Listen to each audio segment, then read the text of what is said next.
পিছনে ফাঁকা রাখেন, সামনের দিকে একটু ভালোভাবে বসেন।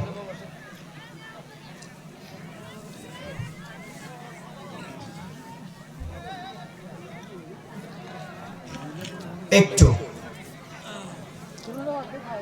আরো অনুরোধ করছি, যারা এখনো বিভিন্ন জায়গায় গল্পগুজব করছেন, মেহেরবানি করে দ্রুত সামিয়ানার নিচে এসুন। যারা সামনে উপস্থিত আছেন, যতক্ষণ আমি কথা বলবো ততক্ষণ দয়া করে মনোযোগ সহকারে শ্রবণ করবেন। নিজ নিজ দায়িত্বে মুখকে বন্ধ রাখি, কথা না বলে জায়গাতে বসে পড়ি।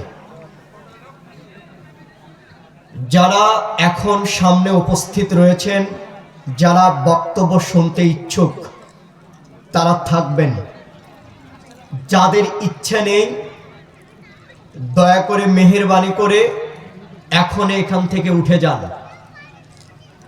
আবারও বলি, যারা বক্তব্য শুনতে ইচ্ছুক তারা থাকেন, যাদের ইচ্ছে নেই দয়া করে মেহেরবানি করে এখনে উঠে যান। বক্তৃতার মাঝ অংশ থেকে কেউ উঠে যাবেন না, অনুরোধ। এটা আপনাকে আবারও অনুরোধ করছি, বক্তব্যের মাঝখান থেকে কেউ উঠে যাবেন না। কম সময় নিয়ে আপনাদের মাঝে উপস্থিত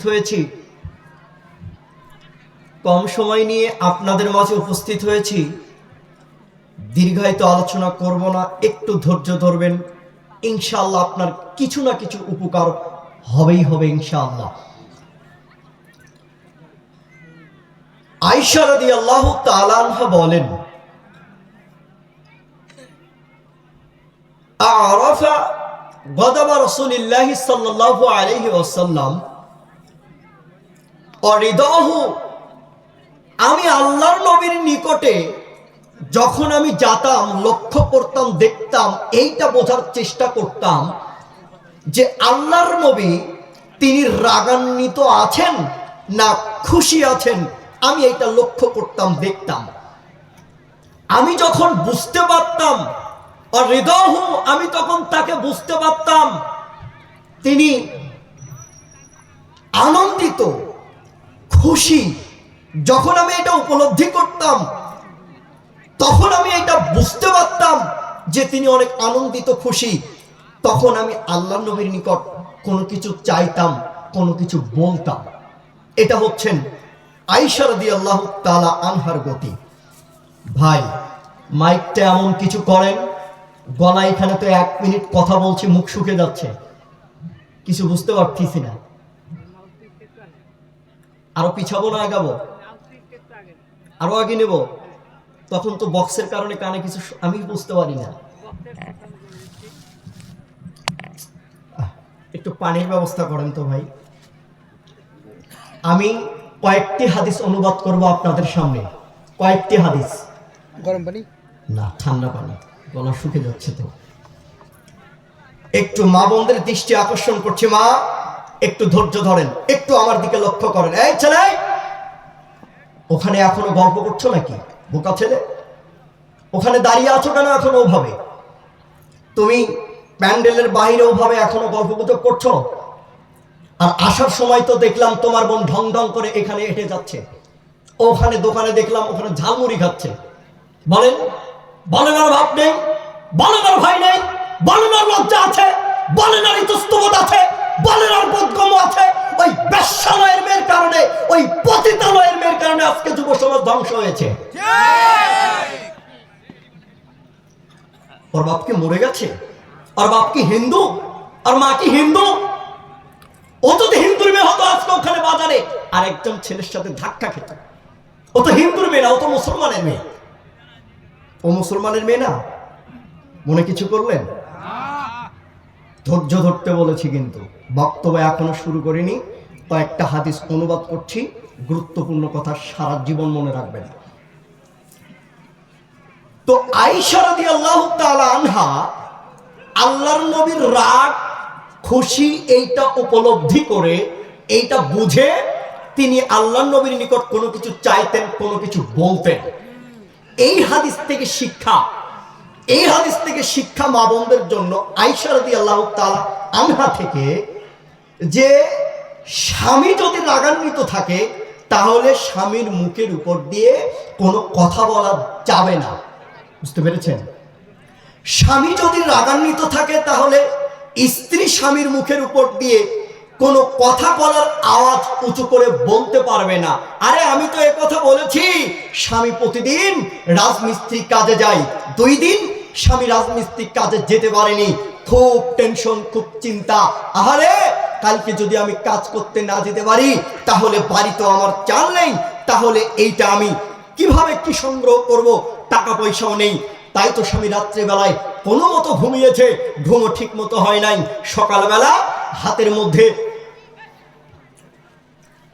হাতের মধ্যে ব্রাশটা নিয়ে বাজারে গিয়েছে, বাজারে গিয়ে সেখানে যাচ্ছে, হঠাৎ একজন লোক বলছে, ভাই আমি তো জানি তুমি কাজ করো, তো আমার বাড়িতে একটু মিস্ত্রি প্রয়োজন আছে, চলো আমার বাড়িতে একটু তোমাকে নিয়ে যাই। তখন সে আর বাড়িতে না গিয়ে ছাপ ছাপ কাজে চলে গেল। সন্ধ্যাবেলায় কাজ শেষ করে যখন বাড়িতে আসছে, হুট করে বউ বলছে, আরে সকালবেলায় তুমি কই উঠে গিয়েছো, জানো না বাড়িতে তেল নাই, বাড়িতে মরিচ নেই, পেঁয়াজ নেই। স্বামী কাজ থেকে আসার পরেই এই কথাটা বলছে, তুমি কি জানো না বাড়িতে তেল নেই, বাড়িতে লবণ নেই, এই কথা বলছে রাগান্বিত অবস্থায়। স্বামী যে কাজ করে আসলো, ওই স্বামী রাগান্বিত কিনা, তার মন মাইন্ড ভালো আছে কিনা, এটা লক্ষ্য করতে হবে না? কেননা আয়েশা রাদিয়াল্লাহু তাআলা আনহা আল্লাহর নবীর রাগান্বিত এবং তার খুশি এইটা উপলব্ধি করে যখন তিনি বুঝতে পারতেন তিনি রাগান্বিত, তখন তিনি কোনো কথা বলতেন না, তিনি চুপ থাকতেন। তিনি তখন কোনো কথা বলতেন না, তিনি চুপ থাকতেন। আবার যখন বুঝতে পারতেন তিনি অনেক আনন্দিত, তিনি অনেক খুশি, তখন আল্লাহর নবীর নিকট কোনো কিছু চাইতেন, কোনো কিছু আবদার করতেন, কোনো কিছু বলতেন। এটা ছিল আয়েশা রাদিয়াল্লাহু তাআলা আনহার গতি। মা, আপনাকে অনুরোধ করি, জিন্দিগিতে যতদিন এত যাবত যা ভুল করেছেন, এখন আপনার প্রায় দাম্পত্য জীবন আপনার চলছে প্রায় 30 বছর, যতদিন বেঁচে থাকবেন এই সময় থেকে, আজকে বক্তব্য শোনার পর থেকে, আজকে আমার কথা শোনার পর থেকে বাকি যে সময় বেঁচে থাকবেন ততদিন পর্যন্ত স্বামীর রাগান্বিত থাকা অবস্থায় পশ্চিমকাল স্বামীর উপরে উঁচু গলায় কথা বলবেন না, বলার কোনো সুযোগ নাই। এবার আসেন গুরুত্বপূর্ণ আরো হাদিস। আয়েশা রাদিয়াল্লাহু তাআলা আনহা বলেন, ক্বালাত কুনতু ইয়া রাসূলুল্লাহ সাল্লাল্লাহু আলাইহি ওয়াসাল্লাম, আমি আল্লাহর নবী মুহাম্মদ সাল্লাল্লাহু আলাইহি ওয়াসাল্লামের নিকটে বললাম, আলা আদখুলুল বাইতা ফাউসাল্লি ফিহি, হে আল্লাহর নবী, আমি বাইতুল্লাহতে ঢুকে, কাবা ঘরের ভিতরে ঢুকে আমি 2 রাকাত সালাত আদায় করতে চাই। আল্লাহর নবী, আমি কাবা ঘরের ভিতরে ঢুকে, কাবা ঘরের ভিতরে প্রবেশ করে আমি 2 রাকাত সালাত আদায় করতে চাই। এই গতিটা ছিল আয়েশা রাদিয়াল্লাহু তাআলা আনহার। আল্লাহর নবী সাল্লাল্লাহু আলাইহি ওয়াসাল্লাম আয়েশাকে বললেন, ও আয়েশা শোনো, আয়েশাকে বললেন, ও আয়েশা শোনো, ওই যে কাবার ঘরের পাশে যে ফাঁকা জায়গাটা রয়েছে, সে ফাঁকা জায়গার নাম আরবিতে বলা হয় হিজরা, আর বাংলাতে বলা হয় হাতিম। কেউ কি হাজি আছেন? হাত উঠান তো। হাজি নেই? নেই না? কই হাজি সাহেব, আপনি অবশ্যই দেখে এসেছেন, কাবা ঘরের পাশে একটা ফাঁকা জায়গা আছে, যেটাকে বলা হয় আরবিতে হিজরা আর বাংলাতে বলা হয় হাতিম। এই হাতিম, এইটা, এই হিজরা, এই জায়গাটা হচ্ছে কাবার অংশ, সেটাকে বাকি রেখেছেন, কাবার সাথে মিশিয়ে একেবারে একত্রিত করেননি, নির্মাণ করেননি। যারা হাজি তারাই বলতে পারবেন।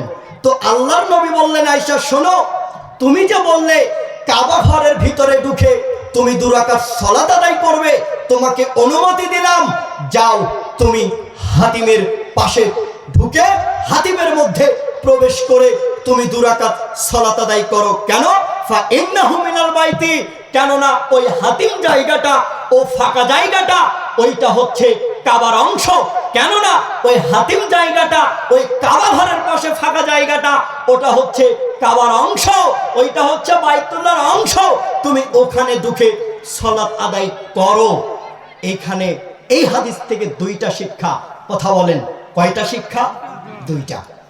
প্রথম শিক্ষা আগে বলি এটা, যে কাবা ঘরের সাথে যে ফাঁকা জায়গাটা হাতিম, এইটাকে কেন কাবার সাথে একত্রিত করলেন না, কেন নির্মাণ করলেন না?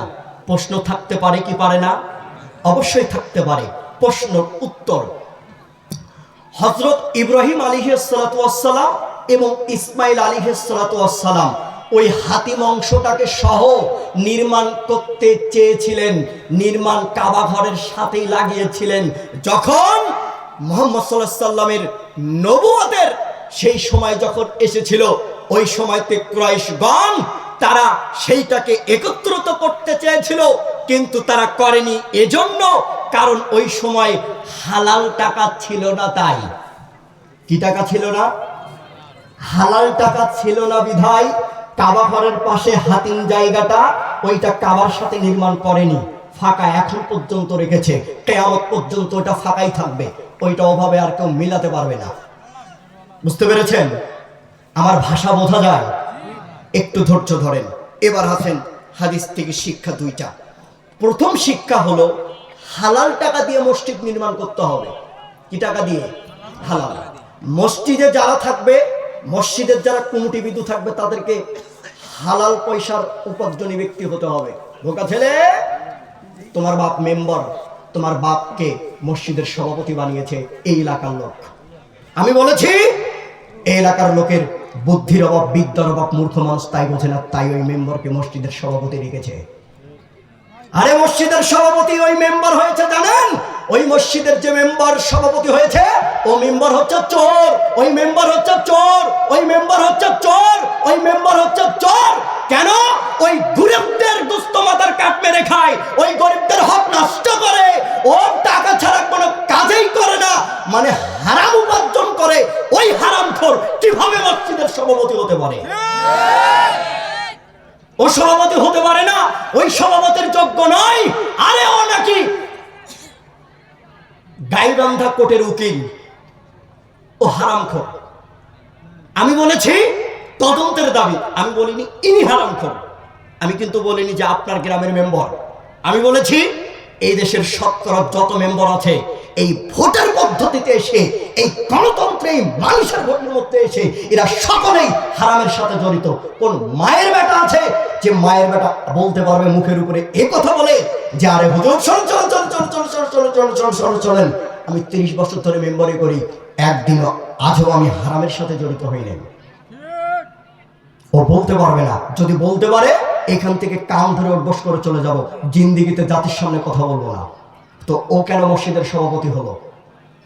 আরে হারাম শুধু এটা নয়, যেই মসজিদের সভাপতি ওর মুখে দাঁড়িয়ে নেন, ওকে রেখেছেন। যে সুদখোর, বেশি টাকাওয়ালা, ওকে মসজিদের সভাপতি সেক্রেটারি বানিয়েছেন। যেখানে হারাম টাকার কারণে হারাম উপার্জন ছিল, সে সময় হারাম টাকা বেশি ছিল, সেই ভয়ে কাবার অংশ নির্মাণ আজও করেনি, কিয়ামত পর্যন্ত করবে না। আর কিভাবে ওই মসজিদের হারামখোর সভাপতি মসজিদে দান করে, সেই টাকা নিয়ে অনেক আনন্দিত হন। আজকে এইখানে বলে গেল, আজকে 10,000 টাকা দান করে গেলাম, এই হারামখোরের টাকা এখানে নেওয়া যাবে না, এই টাকা কুকুর শিয়ালকে দিতে হবে, মানে রাস্তা ফেলে দিতে হবে, কে পাই পাক, দরকার নাই। মনে রাখবেন বোকা ছেলে, তোমাকে বলি, আমি শতদিন বলেছি, তুমি হারামের সাথে কখনো তুমি লিপ্ত হয়ে না। যারা হারাম কাজের সাথে জড়িত, তোমরা তাদেরকে সাপোর্ট করো না। যারা হারাম কাজের সাথে জড়িত, তোমরা তাদের সাথে বন্ধুত্ব করো না, তাদের কাছ থেকে সাবধান থাকো। তাদেরকে দাওয়াতি কাজ করো, দাওয়াত গ্রহণ করলে করবে, না করলে নেই। তো আমি যেটা বোঝাতে চাচ্ছি হাদিস থেকে শিক্ষা, সেটা হচ্ছে হালাল টাকা দিয়ে মসজিদ, মাদ্রাসা, সমস্ত জিনিস নির্মাণ কাজ করতে হবে। দ্বিতীয় যে শিক্ষা, সেটা হচ্ছে স্বামীর নিকটে স্ত্রীদেরকে ভালো কাজের জন্য কিছু চাইতে হবে, বলতে হবে। আপনার বয়স এখন দেখছি 40, আপনার বয়স এখন চলছে 30, আপনার বয়স এখন চলছে 65, আপনি বুকে হাত দিয়ে বলেন তো, আপনার স্ত্রী আপনাকে কি কোনোদিন এই কথা বলেছিল যে স্বামী গো তুমি যখন রাত্রে সবার আগে জাগনা পাবে, স্বামী গো তুমি যখন রাত্রে সবার আগে জাগনা পাবে তো তুমি একটু আমাকে ডাকি দিও, আমি উঠে 2 রাকাত সালাত আদায় করব? এরকম কথা আপনার বয়সে কোনোদিন বলেছে? এটা হতে পারে? এইরকম ঘটনা তো হয়নি মনে হয়। কিন্তু আয়েশা রাদিয়াল্লাহু তাআলা আনহার চাওয়া এটা ছিল মুহাম্মদ সাল্লাল্লাহু আলাইহি ওয়াসাল্লামের নিকটে, আল্লাহর নবী আমি কাবা ঘরের ভিতরে 2 রাকাত সালাত আদায় করতে চাই, আপনি আমাকে এই সুযোগ দিন। আল্লাহর নবী তাকে সুযোগ দিয়েছিলেন কাবা ঘরের ভিতরে 2 রাকাত সালাত আদায় করার জন্য।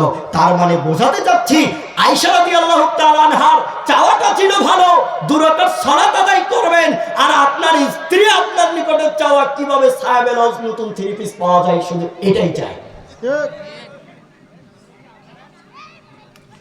এবং বলেছি এবং গ্রাম বাংলার ভাষায় হোস্তেনি এবং চলবে না।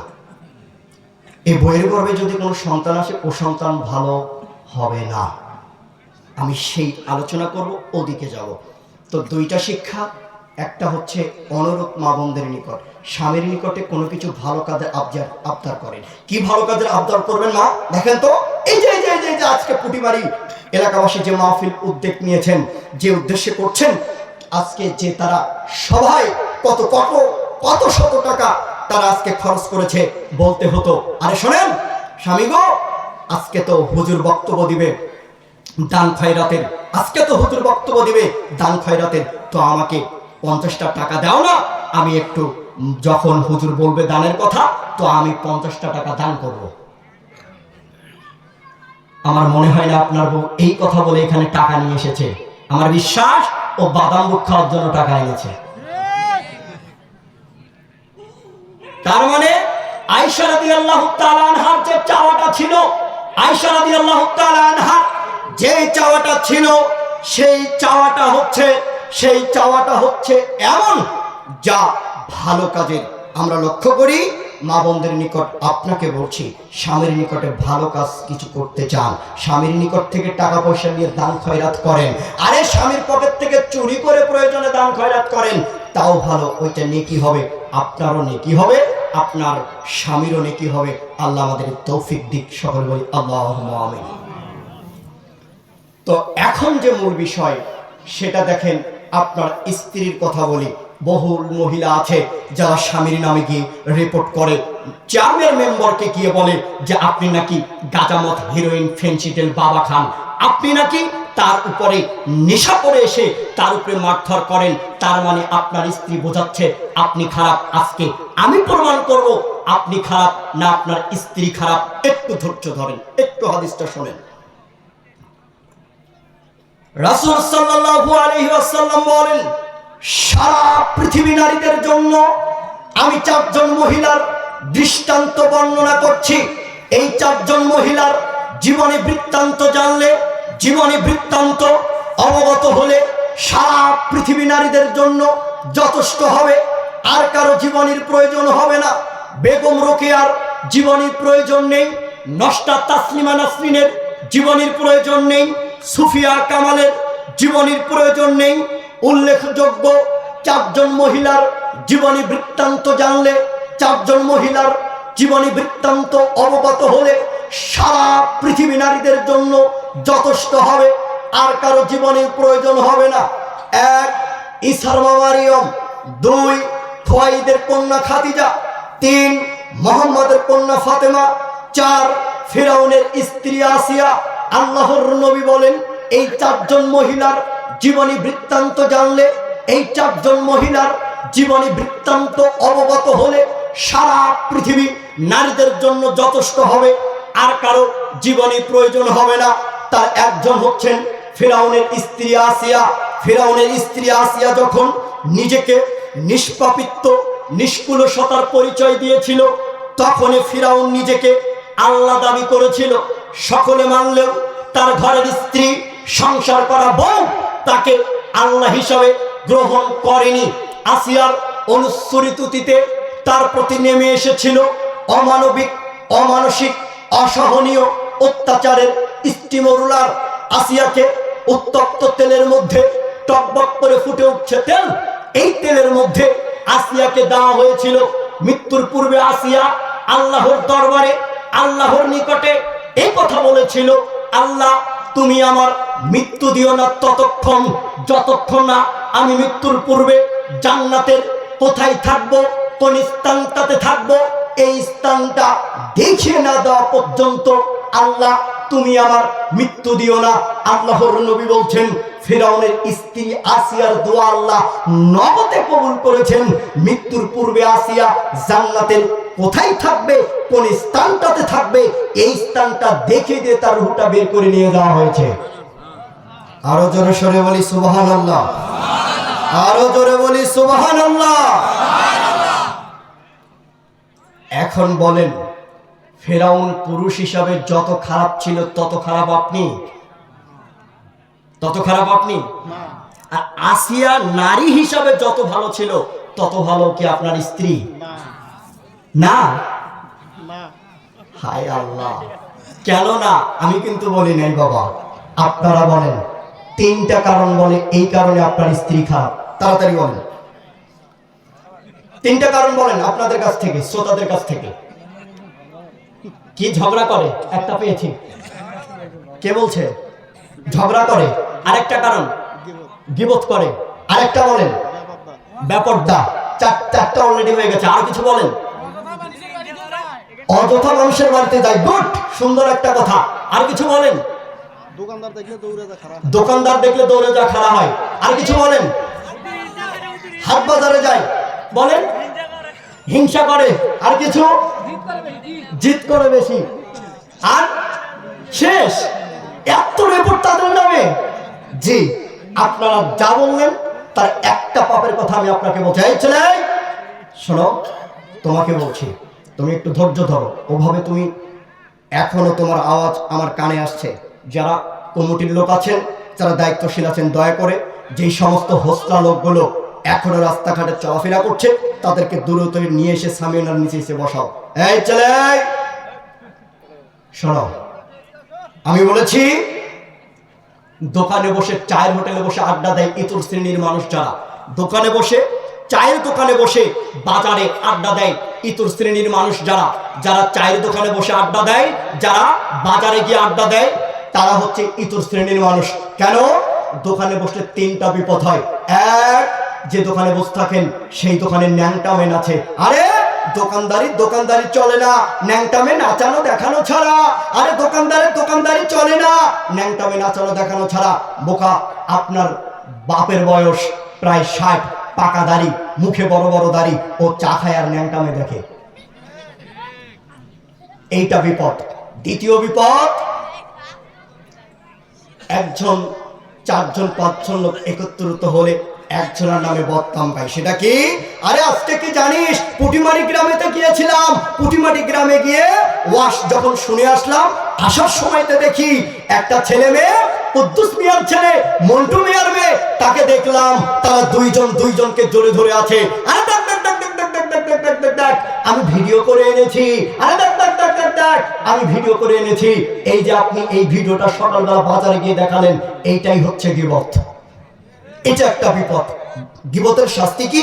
গীবতের শাস্তি ওই যে মন্টু মিয়ার ছেলে, ঝন্টু মিয়ার মেয়ে, ওই যে তার কথা বললেন, যার নাম করে বলেছেন আপনি যদি মৃত্যুবরণ করেন, সেও যদি মৃত্যুবরণ করে, বিচারের মাঠে যেদিন বিচার শুরু হবে, ফয়সালা হবে জান্নাত জাহান্নামের, তখন সেই দিন আপনার যদি নেকি থাকে তাহলে আপনার নেকি মন্টু মিয়া ঝন্টু মিয়াকে বুঝিয়ে দিতে হবে এবং তাদের পাপ আপনাকে নিতে হবে। এটা হলো গীবতের শাস্তি। তার মানে চায়ের দোকানে বসলে, আড্ডা পিটলে বিপদ হয়, এটা একটা। তৃতীয় বিপদ, বসে বসে সময় কাটাটা হারাম। কয়টা বিপদের কথা বললাম? 1, যে দোকানে বসে চা খান সে দোকানে ন্যাংটামেন আছে। 2, 4জন লোক একত্রিত হলে একজনের নামে বদনাম গান। 3, বসে বসে সময় কাটাটা হারাম। কেননা বিচারের মাঠে মানুষ খুব আফসোস করবে, আহারে আমি যে দোকানে বসেছিলাম, যদি আমি সুবহানাল্লাহ বলতে পারতাম, যদি আমি আলহামদুলিল্লাহ বলতে পারতাম, তাহলে হয়তো আমাকে জাহান্নামে যেতে হতো না। কেন? আমি ওখানে বসেছিলাম, আলহামদুলিল্লাহ পড়েছি, একটা নেকির কারণে মানুষ আফসোসে জাহান্নামে যাবে। বুঝতে পেরেছেন? তো আমি যেটা বলতে চাচ্ছিলাম, যে স্ত্রীর কারণগুলো বললেন নানান কথা, আমি একটা বলি, একটাই আপনারা লোক সহ্য করতে পারবেন না মনে হচ্ছে। সেটা কি? সেটা হচ্ছে বেপর্দা, বেহায়াপনা, বেপর্দা। এটা আপনি বুঝতে পারবেন না এটা পাপ কি, যা মানুষের কাছে পাপের কাজ মনে হয় না। বেপর্দা যা মানুষের কাছে পাপের কাজ মনে হয় না। আল্লাহ বলেছেন সূরা আহজাবের 33 নম্বর আয়াতে, অপর্ণা ফি বুয়ুতিকুন্না ওয়ালা তাবাররাসনা তাবাররুজাল জাহিলিয়াতিল উলা। হে মুসলিম মহিলা, বন্যতার যুগে, বর্বরতার যুগে, অসভ্যতার যুগে নারীরা যেভাবে রাস্তাঘাটে ঘুরতো নিজেকে প্রদর্শনী দিয়ে, তোমরা তাদের মতো ঘোরো না, তোমরা তাদের মতো চলাফেরা করো না, তোমরা তাদের মতো করে রাস্তাঘাটে চলাফেরা করো না, তোমরা বাড়ির ভিতরে থাকো, তোমরা বাড়ির ভিতরে থাকো। কেন? আল্লাহর নবী বলছেন তোমরা যদি বাড়ির বাহিরে যাও তাহলে তোমাদেরকে শয়তান পাপে ক্ষিপ্ত করে তুলবে, তাই তোমরা বাহিরে যেও না। মনে রাখবেন পৃথিবীতে দুইটি পাপ আছে, যে দুইটি পাপ মানুষ না করে পাপী। এই ছেলে, তোমাকে বলছি, তোমার মাকে এখান থেকে যাওয়ার পরে তুমি বলবা তোমার মা হয়তো আজকে মাহফিলে এসেছে বক্তব্য শোনার চেয়ে বেশিরভাগ সময় মনে বাদাম খাচ্ছে। তোমার মাকে তুমি এখান থেকে গিয়ে বলবা, মা শোনেন, পৃথিবীতে দুইটি পাপ আছে, যে দুটি পাপ মানুষ না করে পাপী। এক, প্রথম যে পাপী, যারা আজকে বক্তব্য শুনছেন হয়তো বক্তব্যগুলো ভালো লাগছে না, তাই এখানে বসেই আপনার বন্ধুকে ফোন দিয়েছেন যে বন্ধু আমাকে ভালো লাগছে না, চল একটু গিয়ে আমরা লুডো খেলি। তখন আপনার বন্ধু বলছে, আরে তোর এলাকায় মাহফিল, তুই লুডো খেলতে চাচ্ছিস। আপনি বলছেন, আরে শোন, গরম জিলাপি ভেজেছে, তুই যদি জিতিস আমি তো জিলাপি খাওয়াবো, আর আমি যদি জিতি তুই আমার জিলাপি খাওয়াবে। আপনার বন্ধু এখানে মাহফিল দেখে আপনার বন্ধু আপনার কথাকে রিজেক্ট করে দিল। এই যে আপনি তাকে জুয়া খেলার জন্য ডাকলেন, এটাই হচ্ছে পাপ। আপনি খেলেননি, শুধু ডেকেছেন, তাও আপনাকে 10 জন মিসকিনকে 100 কেজি করে চাউল দিতে হবে। বুঝতে পেরেছেন? খেলেননি তাতে আপনি পাপী। দ্বিতীয় যে পাপ, যেটা মানুষ না করে পাপী, আল্লাহর নবী বলছেন কোন নারী যদি সাজগোজ করে রাস্তাঘাটে চলাফেরা করে সেই সমস্ত নারী হচ্ছে ব্যভিচারিণী। আল্লাহর নবী বলছেন কোন নারী যদি সাজগোজ করে রাস্তাঘাটে চলাফেরা করে সেই সমস্ত নারী হচ্ছে ব্যভিচারিণী, ব্যভিচারিণী, ব্যভিচারিণী। একথা মুহাম্মদ সাল্লাল্লাহু আলাইহি ওয়াসাল্লাম বলেছেন। এখানে বহু কাপুরুষ আছে, এখানে বহু কাপুরুষ আছে, এখানে বহু কাপুরুষ আছে যার রক্তে পুঁজ রয়েছে, যার মধ্যে শুকুরের রক্ত রয়েছে। এই মুসলমানের বাচ্চা আর শরীরে পুঁজ রয়েছে, এই মুসলমানের বাচ্চার শরীরে শুকুরের রক্ত ঢুকে গিয়েছে। ও বিয়ার দিন বউকে সাজগোজ করে তার আরেকজন আত্মীয়র বাড়িতে নতুন বউকে সাজগোজ করে নিয়ে যায়। কথা বলেন না কেন? নিজের বউকে হুন্ডার পিছে করে সুন্দর করে হলুদ কাপড় পরিয়ে নিয়ে যায়, আর শরীরে শুকুরের রক্ত আছে। আর স্ত্রীর সাথে যদি 1000 পুরুষ লিপ্ত হয় আর কিছু মানে ওর ইতস্ত যেটা বোধ আছে, যেটা ওর মাথায় আছে, ওটা রাখবে না। একটা যে রুচি আছে, এই রুচিটাও বুঝতে পারবে না। ওর বউকে যত লোক রাস্তাতে দেখছে তত পাপ হচ্ছে। কেন? নারীর হাত দেখলে পাপ হয়, নারীর চুল দেখলে পাপ হয়, আরে নারীর গাল দেখলে পাপ হয়, নারীর মুখ দেখলে পাপ হয়। নারীর পুরো অঙ্গই যেন লজ্জা, নারীর পুরো অঙ্গই যেন পাপ, নারীর পুরো অঙ্গই যেন লজ্জা, নারীর পুরো অঙ্গই যেন লজ্জা। অতএব নারীর পুরো অঙ্গ দেখলে, কোনো একটি অংশ দেখলে পাপ হয়। আর কি করে আপনার বউ রাস্তাতে ঢং ঢং করে ঘুরে বেড়ায়? কি করে আপনার বউ শুধু হুজুর দেখলে মাথায় কাপড় দেয়, বাকি লোক দেখলে মাথায় কাপড় দেয় না? আরে আপনার বউ হচ্ছিল পাপী। আপনি যদি আপনার বউকে বেপরদারিকে হজ করতে যান তাহলে আপনার হজ ঢাকা বিমানবন্দরতেই থাকবে কিনা সন্দেহ আছে। তার মানে আমি আপনাকে বোঝানোর চেষ্টা করছি এইটা পাপ। নারীর অঙ্গ প্রত্যঙ্গ যা আছে, নারীর পুরো অঙ্গ দেখলে পাপ হয়, আর এইটা পাপ হবে জিনার পাপ। কেন? একটা হাদিস আবু হুরায়রা রাদিয়াল্লাহু তাআলা আনহু বলেন, রাসূল সাল্লাল্লাহু আলাইহি ওয়াসাল্লাম বলেছেন, কুতিবা আলা ইবনি আদম নাসবুহু মিনাজ জানি। আদম সন্তানের জিনা করার অনেক পথ আছে, অনেক মাধ্যম আছে। আল্লাহর নবী বলছেন, ফানারে জিনা হুমা, 2 চোখের জিনা হচ্ছে দেখা, আউযুনানে জিনা হুমা, 2 কানের জিনা হচ্ছে শোনা, ওয়াইহাদিহি জিনা হুমা, 2 হাতের জিনা হচ্ছে স্পর্শ করা। আল্লাহর নবী বলছেন, আর অন্তরের জিনা হচ্ছে ইচ্ছে, আশা, আকাঙ্ক্ষা করা। আর অন্তরের জিনা হচ্ছে ইচ্ছে, আশা, আকাঙ্ক্ষা করা। বোকা ছেলে, তোমার বউকে যে তুমি রাস্তাতে সাজিয়ে গুজে নিয়েছো, যত যুবক দেখছে তত যুবক এই উপলব্ধি করছে, এই ইচ্ছে করছে, ইস এত সুন্দর বউ পেয়েছে রে, যদি এর সাথে যদি আমার বিয়ে হতো তাহলে আমি কতই না মজা করতাম, কতই না আনন্দ করতাম, মানে বিছানা পর্যন্ত নিয়ে গেছে। এটা অন্তরের জেনা। এ কথা আমি বলিনি, এ কথা মুহাম্মদ সাল্লাল্লাহু আলাইহি ওয়াসাল্লাম বলেছেন। যদি খারাপ লাগে, যদিও কথাটা খারাপ লাগে, এ কথা আমি বলিনি, মুহাম্মদ সাল্লাল্লাহু আলাইহি ওয়াসাল্লাম বলেছেন। অন্তরের জেনা হচ্ছে ইচ্ছা, আশা, আকাঙ্ক্ষা করা। অতএব বউকে কখনো সাজগোজ করে রাস্তাঘাটে নিয়ে যাবেন না। কেন? এইটা হচ্ছে জিনার অংশ, জিনার পাপ। মনে রাখবেন, আপনার বউ যদি বেপরদায় চলে, আপনার বউ যদি বেপরদায় চলে, যদি আপনার বউয়ের জিনার সাথে সম্পর্ক থাকে, আপনার বউয়ের দোয়া আল্লাহ কবুল করবেন না। ওই বউয়ের ঘরে, ওই বউয়ের গর্ভে যে সন্তান আসবে, এই সন্তানও ভালো হবে না। অতএব আপনার স্ত্রীকে ভালো করতে হবে, পর্দায় চলাতে হবে, পর্দা করতে বাধ্য করতে হবে। জি, আপনার স্ত্রীর দোয়া আল্লাহ কবুল করবেন না, সে সম্পর্কে একটা দলিল আপনাদের মাঝে পেশ করছি, একটু লক্ষ্য করেন। ওসমান ইবনে সামেদ রাদিয়াল্লাহু তাআলা আনহু বলেন, রাসূল সাল্লাল্লাহু আলাইহি ওয়াসাল্লাম বলেছেন, তুফতলাবু বিসসামাইনি সাল্লাইলি, যখন অর্ধেক রাত হয়, আকাশের দরজাগুলোকে খুলে দেওয়া হয়, ফায়ুনাদি মুনাদি, তখন আল্লাহ আহ্বান করে বলেন, হাল মিন দাইন ফাস্তাজাবু লাহু, কোন প্রার্থনাকারী আছো কি আমার নিকটে প্রার্থনা করবে, আমি আল্লাহ তার প্রার্থনাকে কবুল করব। হাল মিন মাকরুবিন ফায়ফরাজু আনহু, কোন সংকটে নিমজ্জিত ব্যক্তি আছো কি আমার নিকটে সংকট থেকে উদ্ধার চাবে, আমি আল্লাহ তাকে উদ্ধার করব। হাল মিন সাইলিন, কোন সাহায্য প্রার্থী ব্যক্তি আছো কি আমার নিকটে সাহায্য চাবে, আমি আল্লাহ তাকে সাহায্য করব। তবে আল্লাহ নবী বলছেন, যে সমস্ত নারী পুরুষের জিনার সাথে সম্পর্ক আছে, ওই সমস্ত নারী পুরুষ যদি আল্লাহর দরবারে দোয়া করে, আল্লাহ তাদের দোয়া কবুল করবেন না। এই সমস্ত নারী পুরুষের জিনার সাথে সম্পর্ক আছে, ওই সমস্ত নারী পুরুষ যদি আল্লাহর দরবারে দোয়া করে, আল্লাহ সেই দোয়া কবুল করবেন না। দেখেন এর মধ্যে আপনার বউ আছে কি নাই? বেপরদায় চলে? কাদের কাদের বউ বেপরদায় চলে? হাত উঠাবেন। কেউ তুলবেন না? আল্লাহি, আমি আপনাকে ঘৃণা করছি না, আপনাকে অপমান করছি না, শুধু বোঝানোর চেষ্টা করছি হাদিস থেকে। আপনার বউ যদি বেপরদায় চলে, তাহলে আপনার বউয়ের দোয়া আল্লাহ কবুল করবেন না। ও সারা জীবনও যদি সন্তানের জন্য দোয়া করে, ও দোয়া কাজে আসবে না। ও দোয়া কি হবে না? কাজে আসবে না। কেন? ও বেপরদায় চলে, তাই ওর পাপ হচ্ছে। আর এই পাপটা কিসের বলেন তো? কিসের? জিনা। তার মানে ওর দোয়া আল্লাহ কবুল করবে না। জিনা কি? জিনা যদি আপনাকে বলতে যাই, যে সম্পর্কে কয়েকটি হাদিস অনুবাদ করে আমার মূল আলোচনার দিকে চলে যাবে, একটু ধৈর্য ধরেন। যারা এখনো রাস্তাঘাটে আছেন, দয়া করে মেহেরবানি করে দ্রুত চলে আসুন। সংক্ষিপ্ত সময় আমি একটু বোঝানোর চেষ্টা করছি। জিনা যেটা আজকে ঘরে ঘরে হচ্ছে, যেখানে সেখানে হচ্ছে, যা আজকে মানুষ পাপের কাজ মনে করে না। জিনা যেটা আজকে যেখানে সেখানে হচ্ছে, যা মানুষ আজকে পাপের কাজ মনে করে না। আবু হুরায়রা রাদিয়াল্লাহু তাআলা আনহু তিনি বলছেন, রাসূল সাল্লাল্লাহু আলাইহি ওয়াসাল্লাম তিনি বলছেন, আল বিকরু বিল বিকরি জিদুমিয়াতিন তাগরিবু শানা, অবিবাহিত নারী পুরুষ যদি জিনায় লিপ্ত হয়, তোমরা তাদেরকে 100 লাঠি পিটিয়ে গ্রাম থেকে 1 বছর পর্যন্ত ছাড়িয়ে দেবে। আর সাইয়্যিবু বিসাইয়্যিব, এবং যদি বিবাহিত নারী পুরুষ যদি জিনায় লিপ্ত হয়, তোমরা তাদেরকে ইট-ঢেল পাথরে মেরে মেরে মেরে ফেলবে। একথা মুহাম্মদ সাল্লাল্লাহু আলাইহি ওয়াসাল্লাম বলেছেন। বোকা ছেলে, তোমাকে 100 লাঠি পিটিয়ে গ্রাম থেকে 1 বছরের জন্য তাড়িয়ে দিতে হবে। কেন?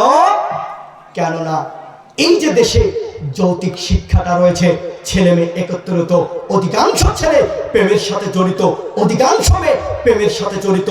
এই সমস্ত ছেলে মেয়েদেরকে 100 লাঠি পিটিয়ে গ্রাম থেকে 1 বছরের জন্য তাড়িয়ে দিতে হবে।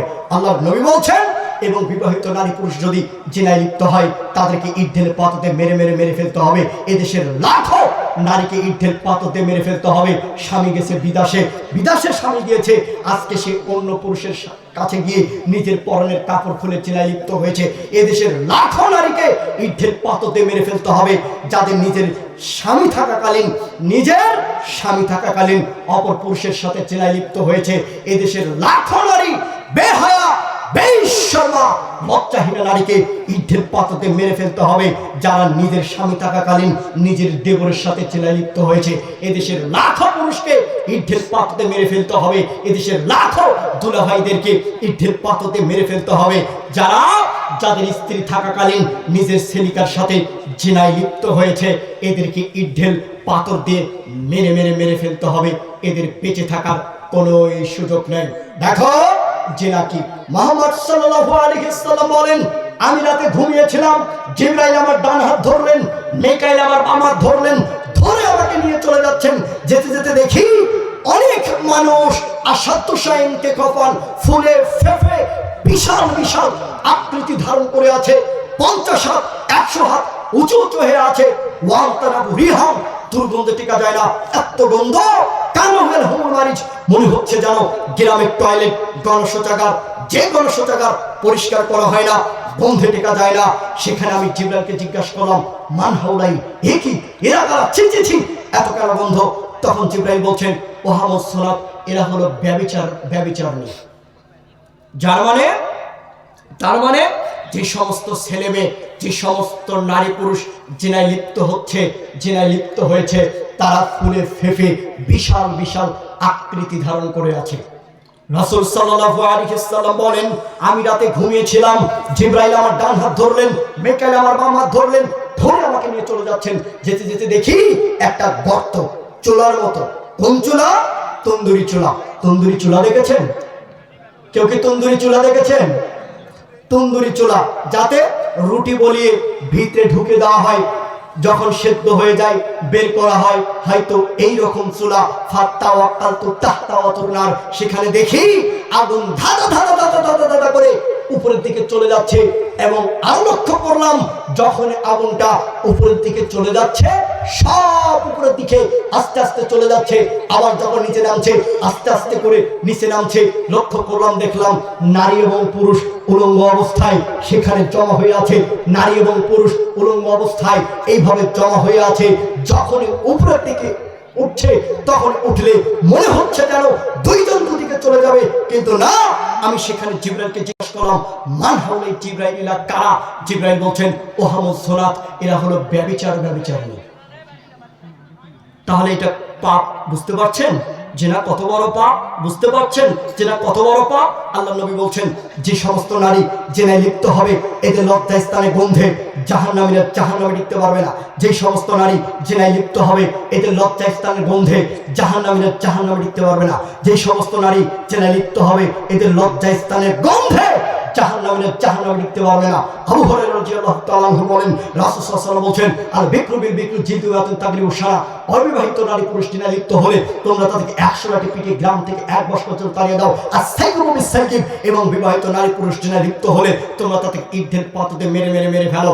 এই দেশের সেই সমস্ত নারী বিবাহ করার পরে জিনায় লিপ্ত হয়েছে, যে সমস্ত পুরুষ বিবাহ করার পর জিনায় লিপ্ত হয়েছে, এদের বেঁচে থাকার কোনো সুযোগ নেই।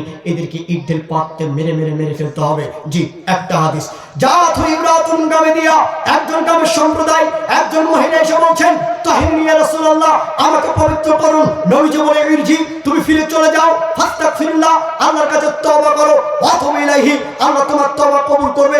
তখন মহিলা বলছেন, তুরিদু আনতারদুদানি কামা রাদাত্তা মাইস ইবনে মালিক, হে আল্লাহর নবী, আপনি মাইস ইবনে মালিককে যেভাবে ফিরিয়ে দিয়েছিলেন সেভাবে আমাকে ফিরিয়ে দিতে চাচ্ছেন। ইন্নাহা হুবলা মিনাদ দাজ্জালা, এই দেখুন আল্লাহ রাসূল, আমার পেট উঁচু হয়ে আছে অবৈধ সন্তানে। আল্লাহ রাসূল দেখেন, আমার পেট উঁচু হয়ে আছে অবৈধ সন্তানে। আল্লাহর নবীকে তখন ওই ব্যক্তি বলছেন, আল্লাহ নবী দেখেন, আমার পেট উঁচু হয়ে আছে অবৈধ সন্তানে। আল্লাহ নবী বলছেন, যাও, তুমি ফিরে চলে যাও, যখন তোমার বাচ্চা প্রসব হবে তখন তুমি এসো। মহিলা চলে গেলেন। বাচ্চা প্রসব হয়েছে, আমাদের গাইবান্ধার ভাষায় বলে নেকড়া চেনেন, মানে তেনার মধ্যে মুড়ে এনে আল্লাহ রাসূলের কাছে এসে পেশ করছেন, আল্লাহ রাসূল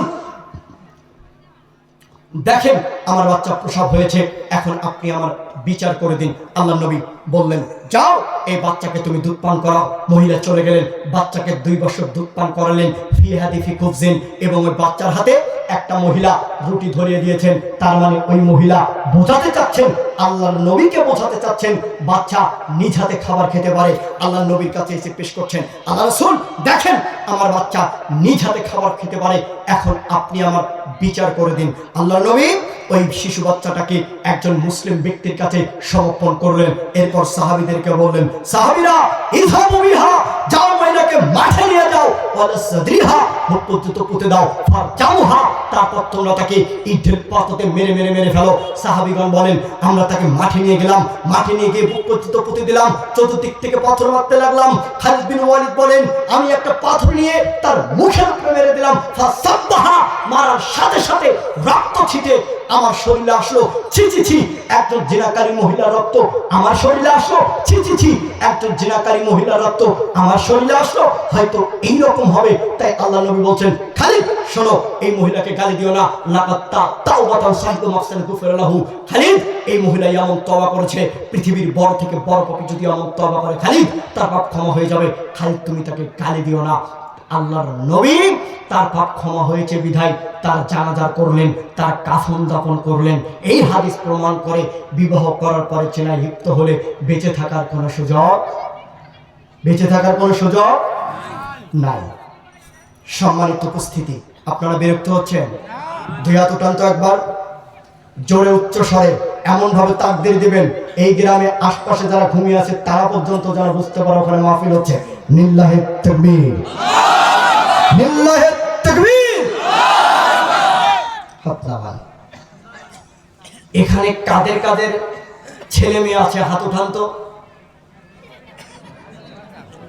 ছেলে মেয়ে আছে? সবার আছে? মাশাআল্লাহ, দোয়া করছি আল্লাহ তাদেরকে সুস্থ রাখুন। তো এদেরকে আপনারা মানুষের মতো মানুষ বানাতে চান, না মানুষ হয়ে কুকুর শিয়াল বানাতে চান? মানুষ বানাতে চান। যদি মানুষ বানাতে চান তাহলে একটু ধৈর্য ধরেন, সংক্ষিপ্ত সময় আখিরাতের প্রস্তুতি গ্রহণ উল্লেখ করব। একটি আমল শিখিয়ে দেব, যে আমলটা করলে জান্নাত নিশ্চিত, আপনার গুনাহ মোচন আল্লাহ করিয়ে দিবেন। সবাই জানতে রাজি আছি তো ইনশাআল্লাহ? ধৈর্য ধরেন, ইনশাআল্লাহ আমার মূল পয়েন্টে সে আমলটা শিখিয়ে দিয়ে যাব। কেননা আজকে মাহফিলে যদি একটি আমলও শিখতে পারেন, একটি কাজও যদি শিখতে পারেন, হতে পারে এটাই আমাদের সকলের জন্য নাজাতের ওসিলা। দেখেন, যারা যুবক আছেন দয়া করে মেহেরবানি করে মনোযোগ সহকারে শ্রবণ করার অনুরোধ করছি। আল্লাহর নবী বলছেন, যুবক কারা, তরুণ কারা? সহিহুল বুখারী 6806 নম্বর হাদিস, সহিহুল বুখারী 6806 নম্বর হাদিস। আল্লাহর নবী বলছেন, আবু হুরায়রা রাদিয়াল্লাহু তাআলা আনহু তিনি বলেন, রাসূল সাল্লাল্লাহু আলাইহি ওয়াসাল্লাম তিনি বলেছেন, সাবাতুল ইউজিলুহুমুল্লাহু ইয়াওমাল কিয়ামাতি। আল্লাহর নবী বলছেন, সাবাতুল ইউজিলুহুমুল্লাহু ইয়াওমাল কিয়ামাতি ফি জিল্লিহি ইয়াওমা লা জিল্লা ইল্লা জিল্লুহু। বিচারের মাঠে 7 শ্রেণীর মানুষ আল্লাহর বিশেষ ছায়ার নিচে থাকবে। 7 শ্রেণীর মানুষ আল্লাহর বিশেষ ছায়ার নিচে থাকবে। তার মধ্যে এক শ্রেণীর হচ্ছে ওই যুবক, যে যুবক আল্লাহর ইবাদতে কাটিয়ে দিয়েছে। শুধু তাই নয়, সুনানে তিরমিজি 2416 নম্বর হাদিসে আল্লাহর নবী সাল্লাল্লাহু আলাইহি ওয়াসাল্লাম তিনি বলছেন, লা তাযালু কদমা ইয়াউমাল কিয়ামাতি মিন ইনদিহি রাব্বি হাত্তা ইউসালা আন খামসিন। বিচারের মাঠে আদম সন্তানকে 5টা প্রশ্ন করা হবে। যতক্ষণ পর্যন্ত আদম সন্তান বিন্দু পরিমাণ পা নড়াতে পারবে না, ততক্ষণ পর্যন্ত, যতক্ষণ না 5টাকে বান্দাকে, আমার আদম সন্তানকে 5টা প্রশ্ন করা হবে, যতক্ষণ না আদম সন্তানকে 5টা জিজ্ঞাসা করা হবে, ততক্ষণ পর্যন্ত আদম সন্তান কেউ বিন্দু পরিমাণ পা নড়াতে পারবে না। তার মধ্যে একটি হলো ওই যুবক, তাকে জিজ্ঞাসা করা হবে, যুবক তুমি যে তোমার জীবন 60-70 বছর কাটিয়ে দিয়েছো, এই 60-70 বছর কিভাবে কাটিয়েছো, কি করে কাটিয়েছো সেগুলো তুমি বলো। সে যদি বলতে না পারে তাহলে বিচারের মাঠে 1 ইঞ্চি পরিমাণ পা নড়াতে পারবে না। ও মুরব্বি, আপনার বয়স ৭০, আপনার বয়স ৫৫, আপনার বয়স ৬০, আপনি এখন এ পর্যন্ত যত বছর কাটিয়েছেন, এই বছরে কোন দিন কোন কাজটা করেছেন আপনি বলতে পারবেন না। অত দূর যাব না। আরে 1 তারিখে দুপুর বেলায়, 1 তারিখে রাত্রে বেলায় কি দিয়ে খাবার খেয়েছেন, যেটা আপনার পক্ষে আজকে বলা সম্ভব নয়, কিন্তু বিচারের মাঠে আপনি 60-70 বছর কাটিয়েছেন, 60-70 বছর আপনি পার করে দিয়েছেন। সেই দিন আপনাকে এই যৌবন জীবন থেকে নিয়ে শুরু করে যত জীবন বেঁচেছিলেন সব আপনাকে বুঝিয়ে দিতে হবে। তাহলে এটা কঠিন ব্যাপার নয়। আমরা লক্ষ্য করি যুব সমাজের নৈতিক অধপতন, নৈতিক পদস্খলনে আজকে পুরো বিশ্ব ছুঁয়ে গেছে। আজকে পুরো বিশ্ব যেন আমরা দেখছি যুব সমাজ নষ্ট হয়ে গিয়েছে, যুব সমাজ ধ্বংস হয়ে যাচ্ছে। লক্ষ্য করুন, সুনানে আহমদের হাদিস ৬২৩৫ নম্বর হাদিস, আল্লাহর নবী সম্পর্কে সাহাবীরা বলেছেন, আহসানুন নাস, রাসূল সাল্লাল্লাহু আলাইহি ওয়াসাল্লামের চেহারা এত সুন্দর, রাসূল সাল্লাল্লাহু আলাইহি ওয়াসাল্লামের চেহারা মোবারক এত সুন্দর, ওই সুন্দর চেহারায় ছিল, মুখে দাড়ি, ওই সুন্দর চেহারায় ছিল, মুখে দাড়ি।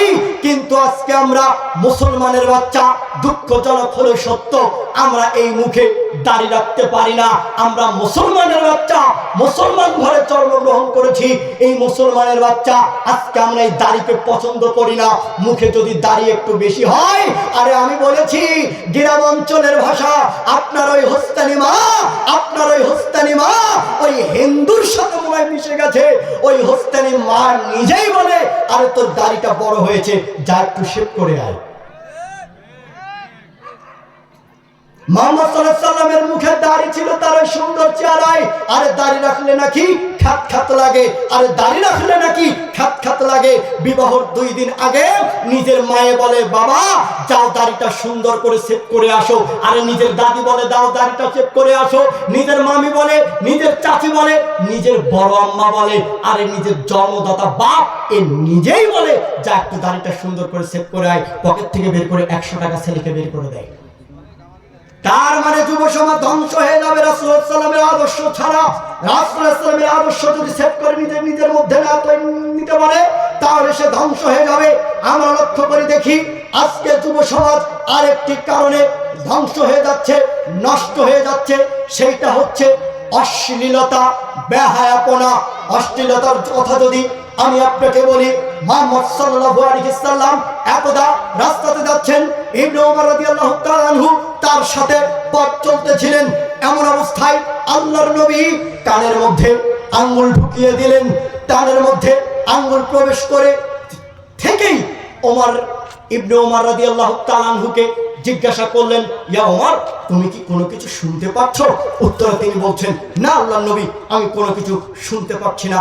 আল্লাহর নবী বললেন, শোনো, আমি গান বাজনার বাদ্যযন্ত্রের আওয়াজ শুনতে পাচ্ছিলাম, তাই আমি কানের মধ্যে আঙ্গুল ঢুকিয়ে দিয়েছি।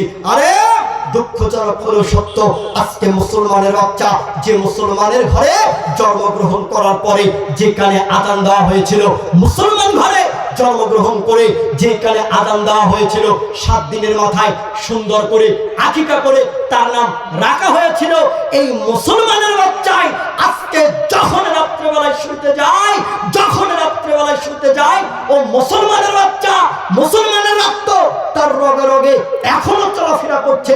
ওই মুসলমানের বাচ্চা রাত্রে কানের মধ্যে গান না দিয়ে যতক্ষণ না গান দেবে, ততক্ষণ পর্যন্ত তার ঘুমে ধরে না। আজকে এই মুসলমানের বাচ্চা, আজকে এই গ্রাম অঞ্চলে যে পিকনিক গুলো চলছে, এই পিকনিকে গান বাজনা বক্সের কারণে ঘুম পাড়া যাচ্ছে না।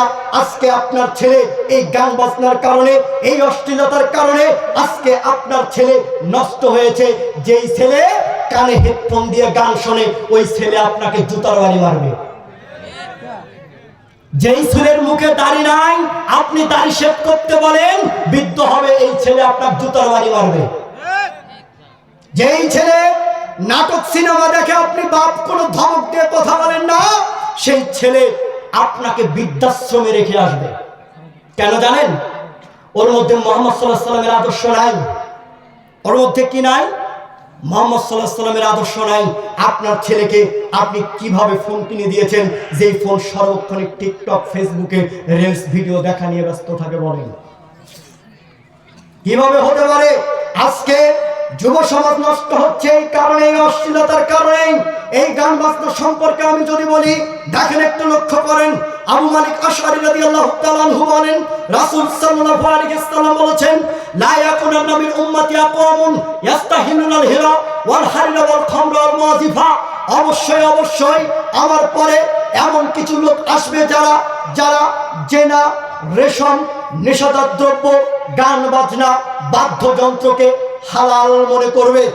ইবনে আব্বাস রাদিয়াল্লাহু তাআলা আনহু বলেন, রাসূল সাল্লাল্লাহু আলাইহি ওয়াসাল্লাম বলেছেন, ইন্নাল্লাহ তাআলা হারামাল খামরা আল মাইসিরা ওয়াল কুবাতা।